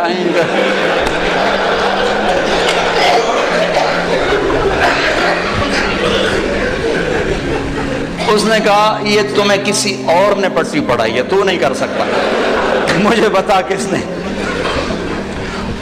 انہوں نے کہا مجھے تو مولوی طارق جمیل نے بتایا۔ کہا اس نے اسی وقت ہاتھ اٹھا کے دعا کرنے شروع کر دی میرے لیے کہ اللہ اس کا بھلا کرے، اس نے تمہیں یہ انسانیت سکھائی۔ اب گھر کی زندگی کو پیسے سے خوشگوار دیکھنا چاہتے ہیں، نہیں ہوگی اللہ کی قسم۔ گھر کی زندگی خوشگوار ہوگی تو دفتر بھی خوشگوار ہوگا، اور گھر کی زندگی میں نبوت والے اخلاق آئیں گے تو زندگی پروان چڑھے گی۔ جو میرے سامنے مرد عورت ہوتی تو میں عورتوں کے حقوق کے لیے جو اللہ کے نبی نے فرمایا وہ بھی بتا تھا کہ اگر میری شریعت میں سجدہ ہوتا تو میں عورت سے کہتا بن خامند کو کرے، لیکن زیادہ جو میں دیکھتا ہوں اس میں احادیث میں وہ مردوں کی طرف خطاب زیادہ ہے، چونکہ وہ لے کے جاتا ہے اور وہ بوجھ اٹھاتا ہے اور وہ ذمہ دار بنتا ہے۔ تو حضرت عائشہ رضی اللہ تعالیٰ عنہ چھوٹی عمر کی تھی تو آپ ان کو لقمے بنا بنا کے کھلاتے تھے۔ ایک دفعہ حبشی کھیل رہے تھے مسجد میں خنجروں کے ساتھ، تو آواز سن کر حضرت عائشہ کہنے لگے یا رسول اللہ میں نے یہ حبشیوں کا رقص دیکھنا ہے۔ وہ رقص کر رہے تھے ان کے ساتھ خنجروں کے ساتھ۔ ہمارے بچپن میں ہمارے دیہاتوں میں ہوتا تھا، چھوٹے چھوٹے ہم تھے تو اس وقت ہمارے یہ جب ٹیلی ویژن نہیں ہوتے تھے تو ہم مغرب کے بہت سارے چاندنی راتوں میں کھیتوں میں بیٹھ جاتے تھے بڑے چھوٹے، تو پھر یہ اس کو ہم گتکا کہتے تھے، گتکا۔ تو آپ نے کہا اچھا آ جاؤ، تو ان کو پیچھے کھڑا کیا، اونٹ بن گیا اور آپ سامنے کھڑے ہو کر تماشا دکھانا شروع کر دیا، ورنہ آپ کہتے تو نبی کی بیوی ہو کر لا نہیں کر دی، چل بیٹھ قرآن پڑھ۔ کھڑے کھڑے آپ تھک گئے، آپ نے کہا عائشہ بس نہ کریں؟ کہنے کہ نہیں بس نہیں، ابھی میرا دل نہیں بھرا۔ تو پھر آپ کھڑے کھڑے آپ یوں سہارا لے رہے تھے، تھک کے نا کھڑے کھڑے یوں ہو جاتے، پھر تھوڑے بعد یوں ہو جاتے، چونکہ تھک تو تھوڑے بعد یوں ہو جاتا. جب تک حضرت ام عائشہ نے نہیں فرمایا بس آپ کھڑے رہے. یہ کائنات کے افضل ترین ہستی رحمت للعالمین. پھر دوسری اکائی بنتی ہے ماں باپ. اس کے بعد ماں اور باپ کا روپ انسان دھارتا ہے. تو پہلا حق اولاد کا ہے، پہلا حق ماں باپ کا نہیں. کہ اس کو تو پتہ ہی نہیں جو گود میں ہے کہ میری ماں کون ہے، میرا باپ کون ہے. اسے صحیح تعلیم دینا اور اسے انسانیت سکھانا ماں باپ کی ذمہ ہے. سکھائیں اسے اے لیول او لیول اور توقع کریں کہ ماں ابا کو بھی مانے دو، کیسے مانے گا؟ ایک شخص آیا حضرت عمر کے پاس، کہا جی میرا بیٹا بڑا نافرمان ہے. تو عمر رضی اللہ تعالیٰ نے اٹھایا کوڑا مارنے کے لیے. انہوں نے کہا جی میری بات سن. اب کیا کہا؟ ماں پیو کا بھی بڑا حق ہے، پر کوئی اولاد کا بھی حق ہے.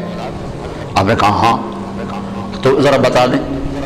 تو فرمایا پہلا حق ہے کہ اچھی ماں دے، دوسرا حق یہ ہے کہ اس کا نام اچھا رکھے، تیسرا حق یہ کہ اس کو قرآن کی تعلیم دے. تو کہا پھر آپ میرے ابے کی کارگزاری سن لیں. اس نے مجھے حبشی ماں دی ہے لونڈی، مجھے اچھی ماں نہیں دی. پھر اس نے میرا نام رکھا ہے جولان، جولان کہتے ہیں گندگی کے کیڑے کو. پھر اس نے آج تک مجھے قرآن کی شکل نہیں دکھائی. حضرت عمر نے وہی سوٹا ادھر پھیر دیا. وہ بے وقوف، پہلا مجرم تو ہے. وہ تو ایک پتھر ہے، اس کو تراش خراش کی ضرورت ہے، نہ تراشیدہ وہ پتھر ہے. تو پہلی گود ماں باپ ہیں. اب ماں باپ اتنا وقت نکالیں کہ بچوں کے ساتھ کانفرنس ہو، بیٹھنا ہو. اس کو کاروبار سے ہی فرصت نہیں. وہ تھک تھکا کے آتا ہے، وہ کیسے کاؤنسلنگ کرے بیوی کے ساتھ، بچوں کے ساتھ. اور ذہن سازی سب سے پہلا کام ماں باپ کا ہے، استاد کا نہیں. استاد تو بعد میں آتا ہے. پہلا درس ماں باپ کا ہے. اگر انہوں نے اس کو ٹائم نہیں دیا تو یہ جنگل کا ایک درخت بن جائے گا، اور اگر اسے ٹائم دیا تو باغ کا پودا بنے گا. اس کی تراش خراش. اور زندگی بھر دھکے کھائے ہیں، سیرت کو پڑھ کے اور تجربوں سے دیکھا ہے. نصیحت تھوڑی ہو، محبت زیادہ ہو. ماں باپ پر نصیحت غالب ہوتی ہے، وہ پھر وہ اوور ڈوز ہو جاتا ہے کام. ذہن سازی نہیں ہوتی. اور ذہن سازی دنیا کا مشکل ترین کام ہے جس کے اللہ نے نبیوں کو بھیجا.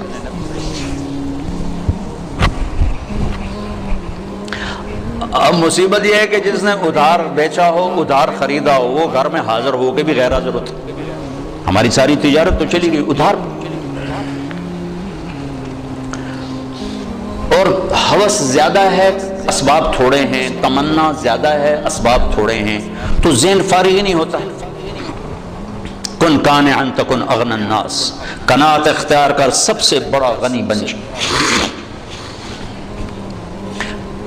15 برس اللہ دیتا ہے تربیت کے. 15 برس ماں باپ کو. 15 برس کے بعد پوری شریعت متوجہ ہو جاتی ہے. یہ 15 سال بچے اور بچی کے ان پر لگاؤ زور کہ ان کو اللہ کا تعارف کروا دو، اللہ کے نبی کا تعارف کروا دو، ان کے اخلاق بتا دو، ان کو آخرت بتا دو، جنت بتا دو، جہنم بتا دو. پھر ان کے شر سے تم بری و ذمہ ہو. لیکن ماں باپ کو ہی نہیں پتا تو اولاد کو کیا پتا ہوگا؟ ماں باپ اگر حق ادا کر دیں اولاد کے لیے تو پھر وہ لوٹ کر ان کی طرف آئے گا. پھر وہ اپنے ماں کو عزت دے گا، باپ کو عزت دے گا. ایک ہماری تہذیب تھی وہ ختم ہو گئی. بہت چھوٹے بچپن میں میں اپنے دادا کو تو نہیں سنبھلتا، دادا کے بھائی کو میں سنبھلتا ہوں. تو میرے دادا کے جو چھوٹے بھائی تھے ان کے بیٹے ان کے سامنے نہیں بیٹھتے تھے، حالانکہ بالکل جاہل ان پڑھ لوگ تھے دنیا کے لحاظ سے. لیکن ایک تہذیب تھی، ایک ثقافت تھی، دیہات کی، پنجاب کی، غریب کی، امیر کی. ان کے پیٹھ پیچھے بیٹھتے تھے، سامنے نہیں بیٹھتے. سامنے بلاتے تو کھڑے ہو جاتے تھے، بیٹھتے نہیں تھے، کھڑے رہتے تھے. تو وہ تہذیب تو ہمارے ہاتھوں سے نکل گئی، چلی گئی. ہر چیز خلط عملا صالحا واخر سیئا کی بجائے اختلط الحابل بالنابل. وہ اچھا برا سب مل کے ہم اپنی ثقافت تہذیب کھو چکے ہیں. کچھ وقت ماں باپ اپنے بچوں کو دیں. میاں بیوی آپس میں جب بیٹھو کبھی موبائل فون چالو نہ رکھو ورنہ تھوڑی ہر لڑائی ہوگی. اور میں اپنے بھائی کے گھر جاتا ہوں، وہ ہے یہ دل کا ڈاکٹر، وہ بیچارے کی مجبوری ہے وہ کھلا رکھنا ٹیلی فون کہ کسی وقت ایمرجنسی مرض ہے، ایمرجنسی کال ہوتی ہے، تو وہ میں جب بھی اس کی بیوی کو دیکھتا ہوں نا لڑتے ہوتے سر اسی بات پہ دیکھ رہا ہوتا ہوں، اے ٹیلی فون ہی تیرا ہر بولتا رہ جاتا ہے۔ اگر میں کی کروں میری مجبوری، کوئی پیچھو مردہ پہ ہو تو میں کی کروں۔ تو آپ لوگوں کے تو کوئی ایمرجنسی نہیں نا، جب میاں بیوی بچے بیٹھو فون بند کر دیا کرو، نہیں تو اس کی ٹان ٹان تمہاری ساری زندگی غارت کر دے گی۔ بس فون نے اخلاق برباد کر دی، گھروں کا سکون چھین لیا ہے۔ ان لنفسک علیک حقا وان لزوجک علیک حقا، تیری بیوی کا تیرے اوپر حق ہے، تیری ذات کا تیرے اوپر حق ہے۔ یہ تھوڑا کہ تم میزان بینک کے ملازم ہوتا تمہارے گھر میں بھی تمہارا فون چل رہا ہو، بھائی عرفان صاحب کی کہیں کال نہ آ جائے۔ کیوں بھائی بیوی کا حق نہیں؟ کیوں جی عرفان صاحب؟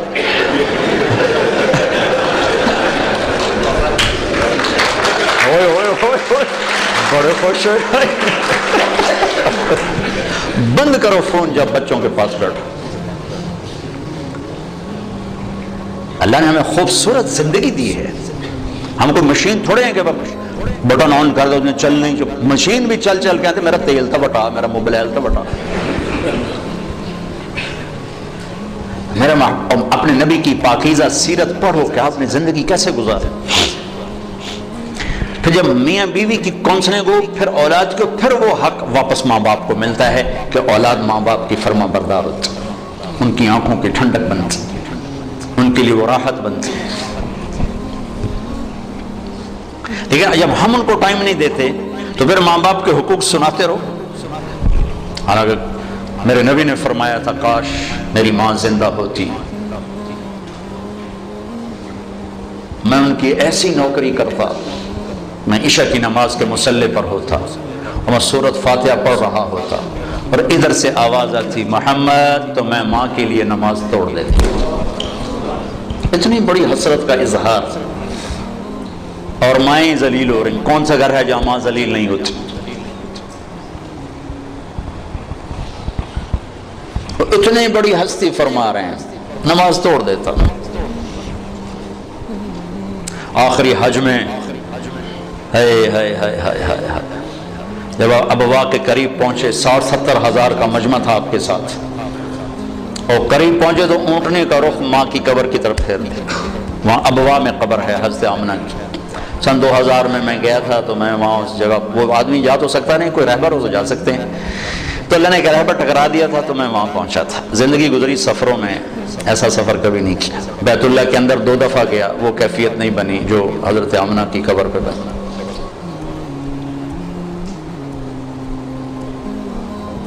مجھے وہ چھوٹا سا محمد نظر آنے لگا، جو ماں کی عمر کیا تھی 25 سال، باپ کب فوت ہوئے 25 برس، ماں کب فوت ہوئی 25 برس، اور 3 افراد، ام ایمن خادمہ والدہ جناب رسول اللہ صلی اللہ علیہ وسلم۔ اچانک موت کا وار ہوا ہے، ممکن ہے ہارٹ اٹیک ہوا ہو، ممکن ہے جو کچھ پڑا ہے اس کے مطابق تو یہی خیال آتا ہے کہ بولا نہیں جا رہا تھا، اور کروٹ پہلو بدل نہیں تھی، جس سے پتہ لگتا ہے شاید ہوا ہو، بولا نہیں جا رہا، اور آپ سہمے ہوئے پاس بیٹھے ہوئے تھے، کیا ہو کیا ہو۔ پھر آخری الفاظ کل حی میت و کل جدید بان، بیٹا ہر زندہ نے مرنا ہے، ہر جوانی نے ڈھلنا ہے، لگتا ہے میرا وقت آ گیا ہے۔ وقد ولدت طہرا، میں نے ایک پاکیزہ ہستی کو جنم دیا ہے۔ چمہ بجھ گئی، پھر آپ سینے پہ سر رکھ کے روئے ہیں، کوئی آنسوں پوچھنے والا بھی نہیں تھا۔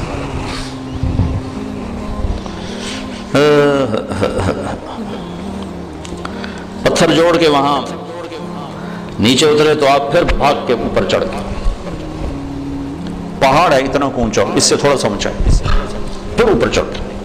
ام ایمن پیچھے پیچھے دوڑی، تو اب ماں کی قبر سے لپٹ کے لیٹے ہوئے تھے ایسے۔ جب قریب آئیں تو آپ کہہ رہے تھے اماں تجھے تو خبر تھی تیرے سوا میرا کوئی نہ تھا، مجھے چھوڑ کے تو کہاں چلی گئی۔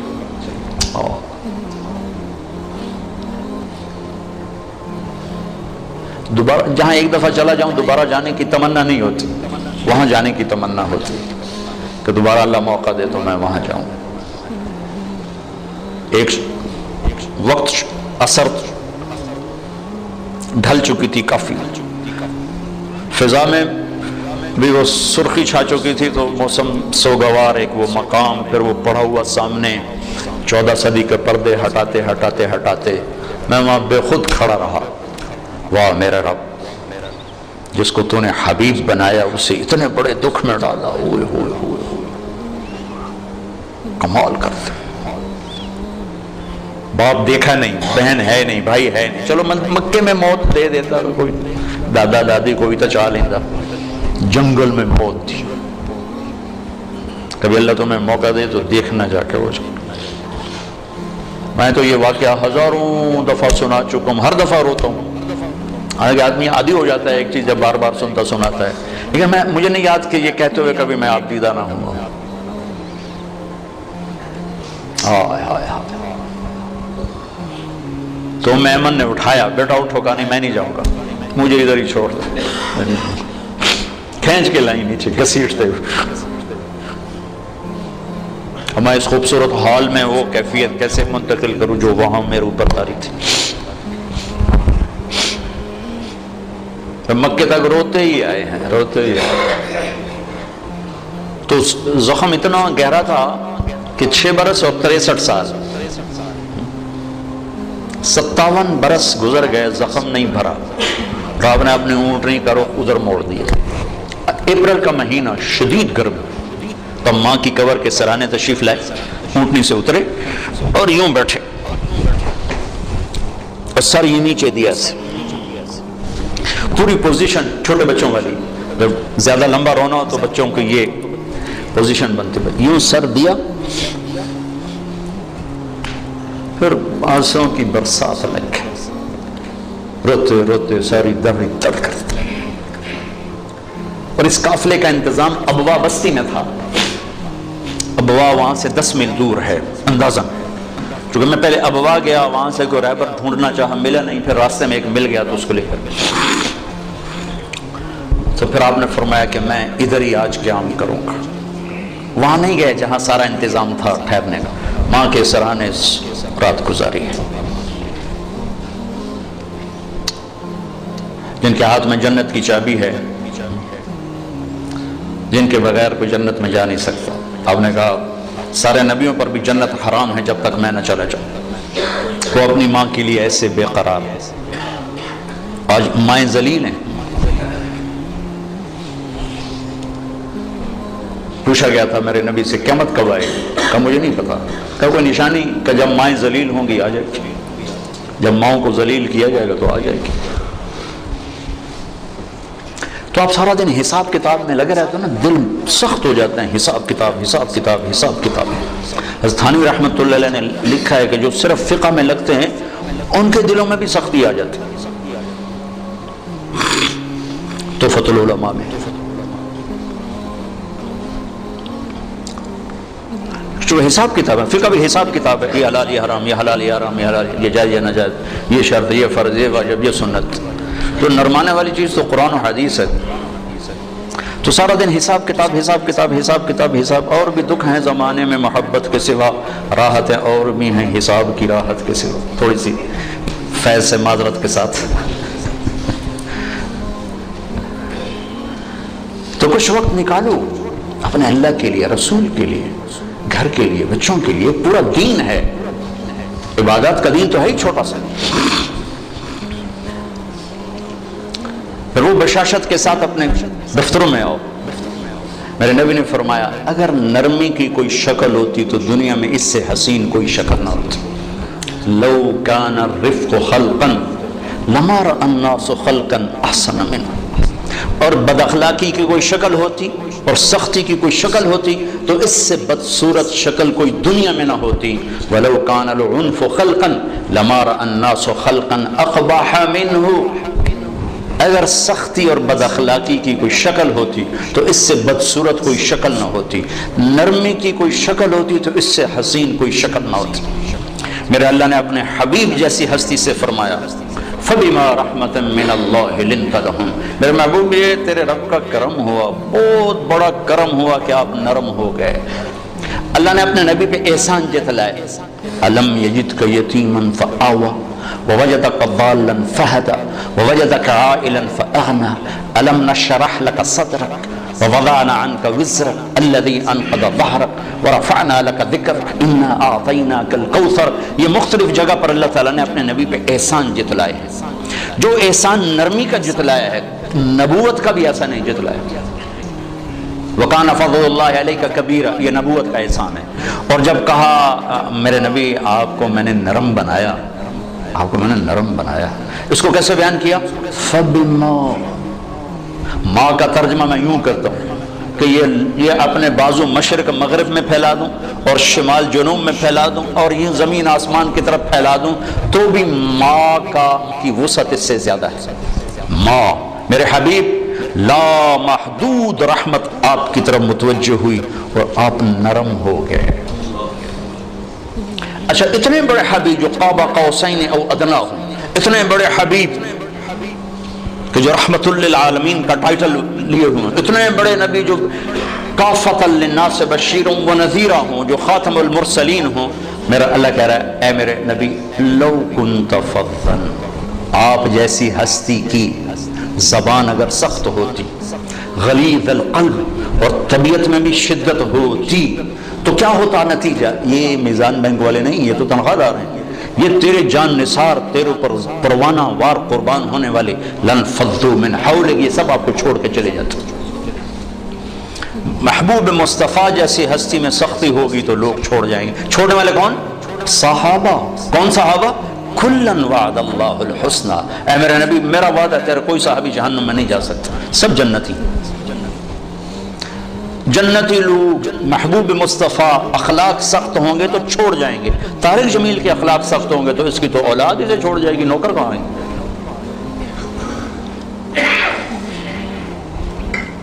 شدت اور سختی نے نفرت کو جنم دیا ہے، اس نفرت نے آج آگ لگا دی ہے۔ مذہب کے نام پر، قوم کے نام پر، صوبوں کے نام پر، فقہ واریت کے نام پر، سیاست کے نام پر، رشتے ناتوں کے نام پر آگ لگی ہوئی ہے، آگ۔ نبوت والے اخلاق ہی اس کو زیر کر سکتے ہیں، ورنہ کوئی نہیں۔ نبوت والی زندگی، نبوت والے اخلاق۔ میرے نبی نے لمبی نمازیں پڑھی، اللہ نے کہا نہیں میرے نبی اتنی لمبی مجھے نہیں چاہیے، ما انزلنا علیک القرآن لتشقى۔ میرے نبی نے سارا مال خرچ کر دیا، اللہ نے کہا نہ مجھے یہ بھی نہیں چاہیے، لا تبسطها كل البسط۔ میرے نبی نے تبلیغ میں زیادہ دکھ درد دکھایا تو اللہ نے اس سے بھی روک دیا، فلا تذهب نفسك عليهم حسرات۔ تین بڑے کام، دعوت، ہم تبلیغ کے دائی ہیں، کبھی تبلیغ میں وقت لگاؤ، یہ بننے کی محنت ہے، سدھرنے کی محنت ہے، تربیت کی محنت ہے، پوری دنیا میں دین زندہ کرنے کی محنت ہے۔ ٹھیک، اللہ نے کہا میرے نبی درمیانہ کام کرو، لمبی نماز پاؤں میں ورم نہیں، درمیانی نماز پڑھو۔ سارا مال اٹھا کے دے دیا، مال کیا تھا؟ کچھ بھی نہیں تھا، کرتا ایک صحابی کو پسند ہے، کہا جی مجھے بڑا اچھا لگ رہا ہے مجھے دے دیں، آپ نے اتار کے وہ بھی دے دیا۔ نماز کا وقت آیا تو کرتا ہی کوئی نہیں، نماز پڑھانے کے لیے بیٹھے ہوئے، نماز کا وقت تنگ ہو رہا ہے۔ ایک انصاری عورت کے پاس پیغام بھیجا، اس نے چادر بھیجی، وہ چادر اوڑھ کے آپ نے نماز پڑھائی تو پھر اللہ نے یہ آیت اتاری، میرے محبوب ایسے نہ کر کے پھر خود تنگ ہو کے بیٹھ جائے۔ تو تین بڑے کام ہیں، مال خرچ کرنا، نماز پڑھنا، دعوت دینا، تینوں میں اللہ نے کہا اعتدال اعتدال اعتدال۔ لیکن جب میرے نبی نے اخلاق میں پرواز دکھائی تو اللہ تعالیٰ یہاں بھی کہہ دیتا ذرا ہولا ہاتھ رکھ، ذرا آنکھ۔ یہ نہیں افسران کہتے اگر ہم ڈھیل دیں تو پھر یہ کام نہیں کرتا، سارے ملک ہے اگر ڈھیل دیں تو کام نہیں کرتے، ذرا آنکھ نہ دکھائیں تو کام نہیں کرتے۔ جب میرے نبی نے آنکھیں جھکائیں دکھانے کی بجائے اور اخلاق کی پرواز دکھائی تو میرے اللہ نے شاباش دی، کَإِنَّكَ لَعَلَىٰ خُلُقٍ عَظِيمٍ۔ میرے محبوب آپ کا رب آپ کو شاباش دیتا، میں انّا کا ترجمہ کرتا ہوں شاباش۔ آپ کا رب آپ کو شاباش دیتا ہے کہ آپ کے اخلاق بڑے بلند ہیں۔ یہ نہیں کہا اِنَّكَ لَذُو خُلُقٍ عَظِيمٍ، یہ کہا ہے اِنَّكَ لَعَلَىٰ، آپ کے اخلاق بلند ہیں، یہ نہیں کہا اِنَّكَ لَعَلَىٰ، اے میرے محبوب آپ تمام اخلاق پہ چھا گئے ہیں۔ بلندی اخلاق میں امکان ہے کوئی ایک آدھ چیز رہ گئی ہو، لیکن اعلیٰ کا مطلب ہے کہ میرے محبوب انسانی تخیل تصور میں جتنے اخلاق ہیں سب آپ کی باندھی بن چکے، آپ ان پہ چھا چکے، اور ساتھ قسم اٹھا کے ضرب لگائی، نون والقلم وما یسطرون، مجھے قسم اور قلم اور اس کی تحریر کی، اور پھر ان اور لام کو جمع کر کے دوسری قسم بنائی اور شاباش دی. زبردست اخلاق ہیں. اتنے بڑی تعریف کے بعد ذو کی بجائے علا کا لفظ، تعریف کی انتہا، آگے کوئی انتہا ہے نہیں. پھر مطالبہ کیا وَخْفِضْ جَنَاحَكَ لِلْمُؤْمِنِينَ، ایمان والوں کے آگے بچھ جاؤ میرے محبوب، بچھ جاؤ. بولا نا یہ آیت میں تفسیروں سے نہیں سمجھا. جو جناح کا لفظ آتا ہے نا، جناح پر، ساڑھے کوئی پر ہے تو لگا رہا پر بچھا دو. پر بچھانے کا کہ میں یہ مفتی صاحب کو بتا رہا ہوں، چھوٹے مفتی صاحب کو، تو میں جب کالج پڑھتا تھا ہمارا گاؤں تھا دریائے راوی کے کنارے، راوی کے کنارے. تو جب ہم گھر جاتے تھے اپنے گاؤں لاہور سے تو سارے کزنز مل کر ہم شکار کھیلنے جنگل میں چلے جاتے تھے. تو 8 دن 10 دن ہم جنگل میں رہتے تھے. تو راشن، آٹا، دالیں، نوکر، بندوقیں، کار، تو ہر شے ساتھ ہوتی تھی. تو وہ ایک چاچا سردارہ ہوتا تھا مرحوم، اس کے 2 کوٹھے ہوتے تھے، ایک پہ ہم قبضہ کر لیتے تھے. تو وہ تیتر کا شکار ہوتا تھا. تو جب وہ تیتر کو لگتا تھا نا فائر، وہ کارتوس تو جنگل میں کہیں خالی جگہ آ جاتی تھی تو چاچا سردارہ مرحوم تیتری کی آواز نکالتا تھا. وہ بیچارے تیتر پھنس کے آ جاندے ہیں اور ایک جھاڑی کے پیچھے بیٹھ کے تیتری کی آواز نکالتا تو وہ جھنڈ کے جھنڈ ایسے غول کے غول تیتروں کے باہر نکلتے. بہت تیتر ہوتے تھے اس وقت. تو ہم ٹھا ٹھا ٹھا ٹھا فائر کرتے تھے. وہ ہوتے تھے چھرے، وہ کارتوس. تو کسی کو 1 لگا، کسی کو 2، کسی کو 3. تو وہ یوں اڑتا تھا، تھوڑی سی ہمت ہوتی تھی، پھر گرتا تھا اور گر کے اس کے پر بے بسی سے یوں پھیلتے تھے اور ٹانگیں پیچھے چلی جاتی تھی، سر یوں ہو جاتا تھا، پر یوں ہو جاتے تھے. اور اپنی زبان سے گویا کہہ رہا ہے کہ ہوں بے شک کباب بنا دے ہمیں سالن بنا، ہوں میرا بس کوئی نہیں رہ گیا. یہ جناح کا لفظ میں یہاں سے سمجھا بولا نا کہ اللہ یوں کہہ رہا ہے کہ لوگوں کے سامنے ذبح ہو جائے، بچھ جا، ذبح ہو جائے. پھر یہی لفظ اللہ نے ماں باپ کے لیے استعمال کیا، وَخْفِضْ لَهُمَا جَنَاحَ الذُّلِّ مِنَ الرَّحْمَةِ. اپنے نبی سے کہا امت کے سامنے بچھ جا، اولاد سے کہا ماں باپ کے آگے بچھ جاؤ. وَبِالْوَالِدَيْنِ إِحْسَانًا إِمَّا يَبْلُغَنَّ عِنْدَكَ الْكِبَرَ أَحَدُهُمَا أَوْ كِلَاهُمَا فَلَا تَقُلْ لَهُمَا أُفٍّ وَلَا تَنْهَرْهُمَا وَقُلْ لَهُمَا قَوْلًا كَرِيمًا وَاخْفِضْ لَهُمَا جَنَاحَ الذُّلِّ مِنَ الرَّحْمَةِ وَقُلْ رَبِّ ارْحَمْهُمَا كَمَا رَبَّيَانِي صَغِيرًا مِنَ الرَّحْمَةِ. پرندہ تو بے بس ہو کے پر بچھاتا ہے، تو خوشی سے بچھا، محبت سے بچھا کے حق ہے.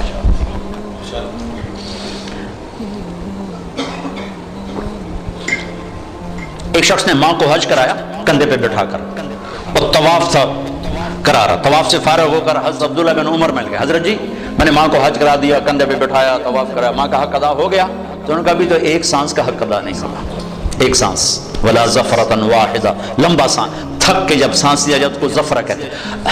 کہا تیری ماں تجھے پال پال جو تھکتی تھی نا، لمبا سانس لیتی تھی، وہ جو اس نے لاکھوں سانس لی ان میں سے ایک سانس کا حق بھی ادا نہیں ہوا. کہا وَخْفِضْ جَنَاحَكَ لِلْمُؤْمِنِينَ، بچھ جا ایمان والوں کے آگے. زندگی جو ٹریول کرے گی وہ اخلاق کے ساتھ کرے گی، عبادات کے ساتھ بیس بنے گی، جو آگے پھیلے گی خوشبو کی طرح وہ اخلاق ہوں گی. تو ہر وقت حساب کتاب حساب کتاب حساب کتاب، یہ دل دماغ کی، یہ دل کی دنیا ویران کر دیتی. تو کچھ وقت نکالو بھائیو، اپنے نبی کی سیرت پڑھو، اپنے بچوں کو سناؤ. اب تو کتابیں اٹھانے کی دقت کوئی نہیں ہے، اللہ تعالیٰ نے کتنی آسانی کر دی ہے. ایک چھوٹی سی سکرین پر لاکھوں کتابیں موجود ہیں. میں مفتی تقی صاحب کا وہ پڑھ رہا تھا آسان ترجمہ، تو اس کے شروع میں لکھا کہ اس کا اکثر حصہ سفروں میں مکمل ہوا، چونکہ کمپیوٹر میں ساری چیزیں موجود تھیں. اور وہ صورت کے آخر میں لکھتے بھی ہیں فلاں ایئرپورٹ پر یہ مکمل ہوئی، فلاں ایئرپورٹ پر یہ مکمل ہوئی. کہ اب تو اللہ نے وہ کتابوں کی مشقت سے بھی نجات دے دیا. ہمارے بچے ہم سے زیادہ جانتے ہیں وہ ان کے ساتھ کھیلنا. ان کو بیٹا نبی کی سیرت نکالو، نبی کے اخلاق نکالو، حضرت عمر کی سیرت نکالو، ابو بکر کی سیرت نکالو، خود بھی سنو ان کو بھی سناؤ. دنیا سے جاتے ہوئے اس طرح جائیں کہ اللہ راضی ہو، اللہ کا رسول راضی ہو. باقی اللہ تعالیٰ آپ کی محنت کو قبول فرمائے. بہت بڑی آپ نے عرفان صاحب کو میں سلام پیش کرتا ہوں. کہ اور خاص طور ان کی بیگم کو جو کہ وہ بھی ہمارے ساتھ حج میں تھیں، تو یہ فرما رہے ہیں کہ پہلے انہوں نے ان کا ذہن بنایا، اور جہاں میاں بیوی دونوں ایک ذہن ہو جائیں تو کام میں طاقت ہو جاتی. جیسے حضرت خدیجہ کو سنبھالا، اللہ کے نبی جب آئے پریشان ہو کر تو سنبھالنے والی حضرت خدیجہ بنے، اپنا مال بھی لگا دیا، اپنی جان بھی لگا دی. تو نبیوں کے بعد سب سے پہلے جس سے اللہ نے سلام بھیجا وہ خدیجہ. جبریل آیا، یا رسول اللہ تعالیٰ خدیجہ کو سلام پیش کرتے ہیں. اس کے بعد ابو بکر کو سلام آیا تبوک کے موقع پر. سب سے پہلے سلام حضرت خدیجہ کو آیا مکہ میں کہ اللہ تعالیٰ خدیجہ کو سلام پیش کرتے ہیں. جب آپ آئے نا گھبرائے ہوئے پریشان نہیں، بعد میں جب یہ آیت ہے یا ایھا المدثر قم فانذر وربک فکبر وثیابک فطہر والرجز فاہجر ولا تمنن تستکثر ولربک فاصبر، تو آپ نے کہا خدیجہ انقطع ایام النوم والراحہ، خدیجہ میرے کھانے اور میرے سونے اور آرام کے دن گئے. میرا اللہ تعالیٰ کہہ رہا میں لوگوں کو بلاؤں، دعوت دوں، من ادعو من یستجیب، کسے دعوت دوں، میری کون سنے گا؟ گھبرائے ہوئے. تو اس خدیجہ نے کہا انت اول من تدعو وانا اول من استجیب، آپ دعوت دینے میں پہل کریں، میں لبیک کہنے میں پہل کرتی ہوں. محبت دو، محبت. اللہ اقبال کی قبر روشن کرے. ایسا شاعر نہ میں نے اردو میں دیکھا نہ عربی نے نہ فارسی میں، عجب شاعر تھا. یقین محکم عمل پہ ہم محبت، تین کام کر لو. کیا ہے؟ فاتح عالم، پوری دنیا فتح کر لو.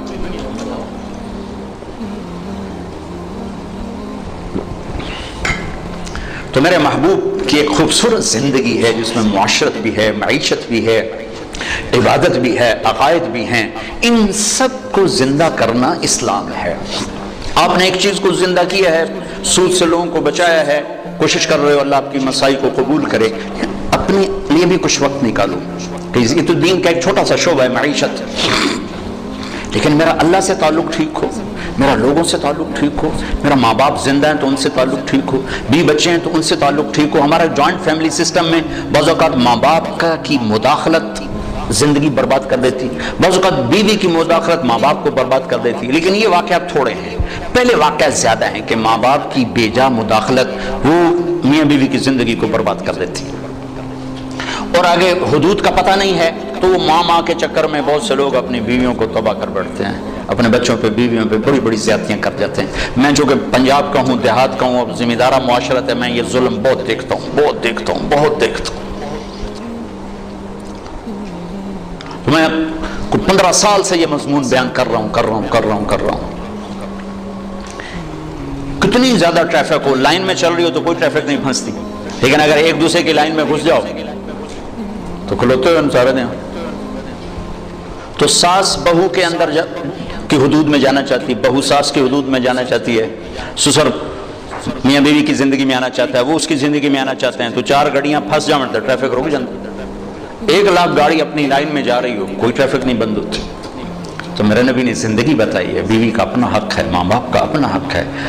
میرے ماں باپ کی وجہ سے میری بیوی بے عزت نہ ہو، میری بیوی کی وجہ سے میرے ماں باپ بے عزت نہ ہو، بہن بھائیوں کی وجہ سے بیوی کا رشتہ خراب نہ ہو، بیوی کی وجہ سے بہن بھائیوں کا رشتہ خراب نہ ہو. اس کو بیلنس کرنا. آپ کے تو بینک کا نام ہی میزان ہے، بڑا خوبصورت نام رکھا ہے، عدل، ترازو. تو بیلنس آف لائف میرے نبی سے ملے گی اور کہیں سے نہیں ملے گی کہ کس طرح آپ نے بیلنس کر کے دکھایا ہے ہر چیز کو. یہ تبلیغ، اس کو سیکھنے کی محنت، تو اس میں ٹائم بھی دے، جب اللہ موقع دے تبلیغ میں آپ وقت لگائیں، اس سے انشاءاللہ آپ کو ہمت ملے گی، قوت ملے گی. اور اپنی روزمرہ کی زندگی میں آخری ایک بات کر کے ہم دعا کرتے ہیں. ابو دجانہ رضی اللہ تعالیٰ عنہ کا قول آپ کو سنا تھا. ابو دجانہ ایک صحابی ہیں جو بڑے صحابہ میں شمار ہوتے، اور جنگ بدر سے لے کر آخری حج تک ساتھ رہے. ایسے صحابہ چند سو ہوں گے، ہزار نہیں چند سو، کہ جو جنگ بدر سے لے کر آخری حج تک ساتھ رہے ہوں. یہ 1.5 لاکھ میں چند سو ہوں گے، ہزار نہیں چند سو. ان میں سے ایک آدمی ہے ابو دجانہ. ایک بات ہو گئی. دوسری بات، یہ صحابی ہیں اور اللہ نے کہا کلن وعد اللہ الحسنى، سب کے لیے جنت کا وعدہ. صحابہ. پھر یہ حدیبیہ میں شریک ہیں تو اللہ نے کہا لقد رضی اللہ عن المؤمنین، حدیبیہ والوں سے اللہ راضی ہو گیا۔ پھر یہ بدر میں شریک ہیں تو اللہ تعالیٰ کے نبی نے کہا بدر والے جو مرضی کریں اللہ نے معاف کر دیا، ٹھیک ہو گیا۔ پھر تھوڑا سا میں ان کی تاریخ بتانا چاہتا ہوں تاکہ اگلی جو میں بات کرنا چاہتا ہوں اس میں وزن آپ محسوس کر سکیں، ورنہ وزن نہیں آئے۔ احد کے میدان میں آپ نے یوں تلوار اٹھائی، یہ تلوار کون لے گا؟ تو کئی لوگ کھڑے ہو، پھر آپ نے کہا اس کا حق کون ادا کرے گا؟ تو سارے بیٹھ گئے، صرف 3 آدمی کھڑے رہے، ایک عمر، ایک زبیر، ایک ابو دجانہ۔ تو آپ نے وہ تلوار نہ عمر کو دی نہ زبیر رضی اللہ تعالیٰ عنہم، وہ ابو دجانہ کو دی۔ تو حضرت زبیر آپ کے پھوپھی زاد بھی ہیں اور ٹاپ 10 صحابہ میں ہیں، ابو بکر، عمر، عثمان، علی، طلحہ، زبیر، سعد، سعید، ابو عبیدہ، عبد الرحمن۔ آپ نے ایک محفل میں ان 10 کے نام لے کر فرمایا کہ یہ سب جنتی ہیں، ان میں ایک زبیر ہے۔ کہیں گے میں پھوپھی کا بیٹا، شجاعت کی دھاک بیٹھی، مجھے نہیں دی، اس کو کیوں دی؟ اب میں دیکھوں گا یہ کیا کرتا ہے۔ تو ابو دجانہ رضی اللہ عنہ نے سرخ پگڑی باندھی، مرنے کی تمنا، خون و خون ہونے کے دوران کان الذی عاہدنی خلیل ونحن بالصفح لدى النخیل اللہ اقوم الدہر بالکیول واضرب بسیف اللہ ورسولہ، کہ میں وہ ہوں جس نے اپنے نبی کے ساتھ وعدہ کیا ہے کہ پہلی صف میں کھڑے ہو کے لڑوں گا، پچھلی صف میں نہیں، اور اللہ اس کے رسول کی تلوار کا حق ادا کروں گا۔ اور ایک طرف سے حملہ کیا اور پورے قریش کے لشکر کو چیر کے پار نکل گیا۔ تو زبیر رضی اللہ عنہ حیران ہو، یہ کیا بلا ہے؟ آگے ہندا اور عورتیں وہ بجا رہی تھی، ڈھول بجا کے نا قریش کو تیار کر رہی تھی، نحن بنات طارقی نمشی علی النمارقی مشی القتل بوارقی المسک فی المفارقی والدر فی المخالقی ان تقبلوا نعانقی او تدبروا نفارقی فراق غیر وامقی۔ یہ گانا گا رہی تھی کہ آگے بڑھو گے تو گلے لگائیں گی، پیچھے ہٹو گے تو تمہیں دھکا دے دیں گی، مفہوم اس کا یہ ہے۔ تو جب ابو دجانہ بڑھے تو ساری عورتیں بھاگ گئیں، ہندا قابو میں آ گئے، تو آپ نے یوں تلوار اٹھائی اور اس کے مانگ پہ رکھی، اس نے چیخ ماری، تلوار ہٹا لی۔ تو پیچھے زبیر تو پیچھے بھیج دیا، یہ کیا کیا؟ نبی کی تلوار ہے، عورت کے خون سے رنگین کرنا اس کی شان کے خلاف، واپس لے لی۔ پھر پیچھے ہٹے اور پھر مجمع کو چیر کے رکھ دیا۔ سامنے ایک ہاتھی جیسا قریشی لشکر میں تھا، لوہے میں ڈوبا ہوا۔ تو زبیر کہنے کہ میری جی میں اس سے ٹکر ہو تو پھر میں دیکھوں ابو دجانہ کیا ہے۔ اللہ کا کرنا ہوا، اسی سے آمنا سامنا ہو گیا۔ تھوڑی دیر کے لیے جنگ رک گئی، دونوں کی شجاعت اور جنگ ایسی خوبصورت کہ بہادری بھی اش اش پکار اٹھی، مسلمان بھی رو گئے، قریش بھی رو گئے، اور دونوں اپنی وہ رکن اسلام، وہ رکن کفر۔ آخر ابو دجانہ رضی اللہ تعالیٰ نے جو اس پر وار کیا، جو کندھے پہ لگا، اس طاقت سے تلوار چلی تو 2 ٹکڑے میں رکھ کے یوں کہتے ہیں 2 ٹکڑے کر کے پھینک دی۔ پھر لوہے کی ٹوپی تھی نا، یوں اتاری، ما ترا، کیا دیکھ رہے ہو؟ انا ابو دجانہ، میں ہوں ابو دجانہ، اور یہ یمامہ میں شہید ہوئے۔ جب شکست ہو گئی مہاجرین کو خالد بن ولید رضی اللہ عنہ وہ قائد تھے، چیف تھے، تو مہاجرین بھاگ گئے۔ زید بن خطاب شہید ہو گئے، جھنڈا ان کے ہاتھ میں تھا۔ پھر سالم مولا ابی حذیفہ شہید ہو گئے، جھنڈا ان کے ہاتھ میں تھا۔ پھر مہاجرین کے قدم اکھڑ گئے تو خالد بن ولید نے حضرت برا سے کہا، برا ان لوگوں میں سے تھے جو ہاتھ اٹھاتے تھے تو رد نہیں کرتا تھا، کہ برا بن مالک تستر میں شہید ہوئے تھے۔ تو وہ کہنے لگے اخلصنا، ہمیں الگ کر، انصار کو الگ کر۔ تو انہیں آواز لگا یا للانصار، یا للانصار۔ تو صرف 3000 مدینے والے اکٹھے ہوئے، 3000، اور ان کو لیڈ کیا ابو دجانہ، ثابت بن قیس بن شماس، کعب بن عجرہ، عباد بن بشر، برا بن مالک، ان 5 آدمیوں نے ان کو لیڈ کیا۔ 3000 نے 1,00,000 کے منہ پھیر دیے، اور ان میں سے ابو دجانہ شہید ہو گئے، عباد بن بشر شہید ہو گئے، اور ثابت بن قیس بن شماس شہید ہو گئے، کعب بن عجرہ کا ہاتھ کٹ گیا، اور برا بن مالک نے گیٹ کھول دیا، اور لشکر داخل ہوا، اور مسلمہ کذاب قتل ہوا۔ تھوڑی سی آپ کو میں نے تاریخ بتائی، آپ جانیں کہ ابو دجانہ کیا ہستی ہے۔ اب یہ ابو دجانہ ایک بات کرنے لگے، لوگو ان ارجع عملی عندی، لوگو میرے پاس بخشش کا سب سے بڑا عمل جس پر مجھے امید ہے بخشش کی. اب آپ ان کی ساری مختصر ہسٹری ذہن میں رکھیں. صحابی، بدری، احدی، شہید فی الیمامہ. لوگوں، ان ارجع عملی عندی، میرے پاس بخشش کا سب سے بڑا عمل جس پر میں امید کرتا ہوں، انی ما آذیت احدا بلسانی، میں نے آج تک اپنی زبان سے کسی کو دکھ نہیں پہنچایا. ولا اجد فی قلبی غلا لاحد، اور میرے دل میں کسی کے بارے میں کوئی بغض نہیں ہے. ارے بھائی آپ تو بدر کے شریک ہیں، ہاں آپ تو احد والے ہیں، ہاں حدیبیہ والے بھی ہیں، آپ تو صحابی ہیں بالکل، لیکن بخشش کا عمل میرے پاس یہ ہے کہ میں نے آج تک اپنی زبان سے کسی کو دکھ نہیں پہنچایا اور میرے دل میں کسی کا بغض نہیں ہے. آخری بات کرتا ہوں کہ اس زبان کو میٹھا کر دو. اللہ کی قسم یہ شہد سے زیادہ میٹھی ہے اور 7 سمندر کے پانیوں سے زیادہ کڑوی ہے. یہ مکھن سے زیادہ نرم ہے اور 2 دھاری تلوار سے زیادہ تیز ہے اور سخت ہے. تو اس زبان کا بول میٹھا کرنا سیکھ لیں اور دل کو دھونا سیکھ لیں. کوئی زیادتی کرے جاؤ اللہ سے لوں گا، جاؤ معاف کی. انتہائی خوبصورت دین بن جائے گا، انتہائی خوبصورت دین بن جائے گا. اب جہاں ہوگے لوگ آپ پر پروانہ وار فدا ہوں گے. اس زبان کا بول میٹھا فرما دیں، دل کو دھو دیں. ایک دفعہ ایک جملہ پڑا ایک ویگن کے پیچھے، وہ پھر سارے دھونے دھو گیا. مجھے پڑھنے کا موقع بھی اب بہت کم ملتا ہے، صرف سفر میں تھوڑا بہت کبھی کوئی دیکھ لیا تو میں ایسے ہی پڑھتا جا رہا تھا تو میری آگے نظر پڑی تو ایک ویگن کے ہم پیچھے جا رہے تھے تو اس ویگن کے پیچھے لکھا ہوا تھا، یہ جو بڑی کوسٹر ہوتی ہیں، چھوٹی بڑی کوسٹر جو 25-30 اس میں بیٹھتے ہیں، تو اس کے پیچھے لکھا ہوا تھا بہت بڑا کر کے دل. دل آگے لکھا ہوا تھا برائے فروخت. دل برائے، فیکٹریاں برائے فروخت تو پڑی تھی، پہلی دفعہ لکھا دل برائے فروخت. نیچے لکھا تھا قیمت، قیمت آگے لکھا تھا ایک میٹھا بول. ایک میٹھا بول. یہ افسر ماتحت سے بولے تو اس کا دل خرید لے، ماتحت افسر سے بولے تو اس کا دل خرید لے، خامند بیوی سے بولے، بیوی خامند سے بولے، ماں باپ اولاد سے بولے، اولاد ماں باپ سے بولے، استاد شاگرد سے بولے، شاگرد استاد سے بولے. دلوں کے خریدار، دلوں کے سوداگر بن جاؤ. ایک میٹھے بول سے دل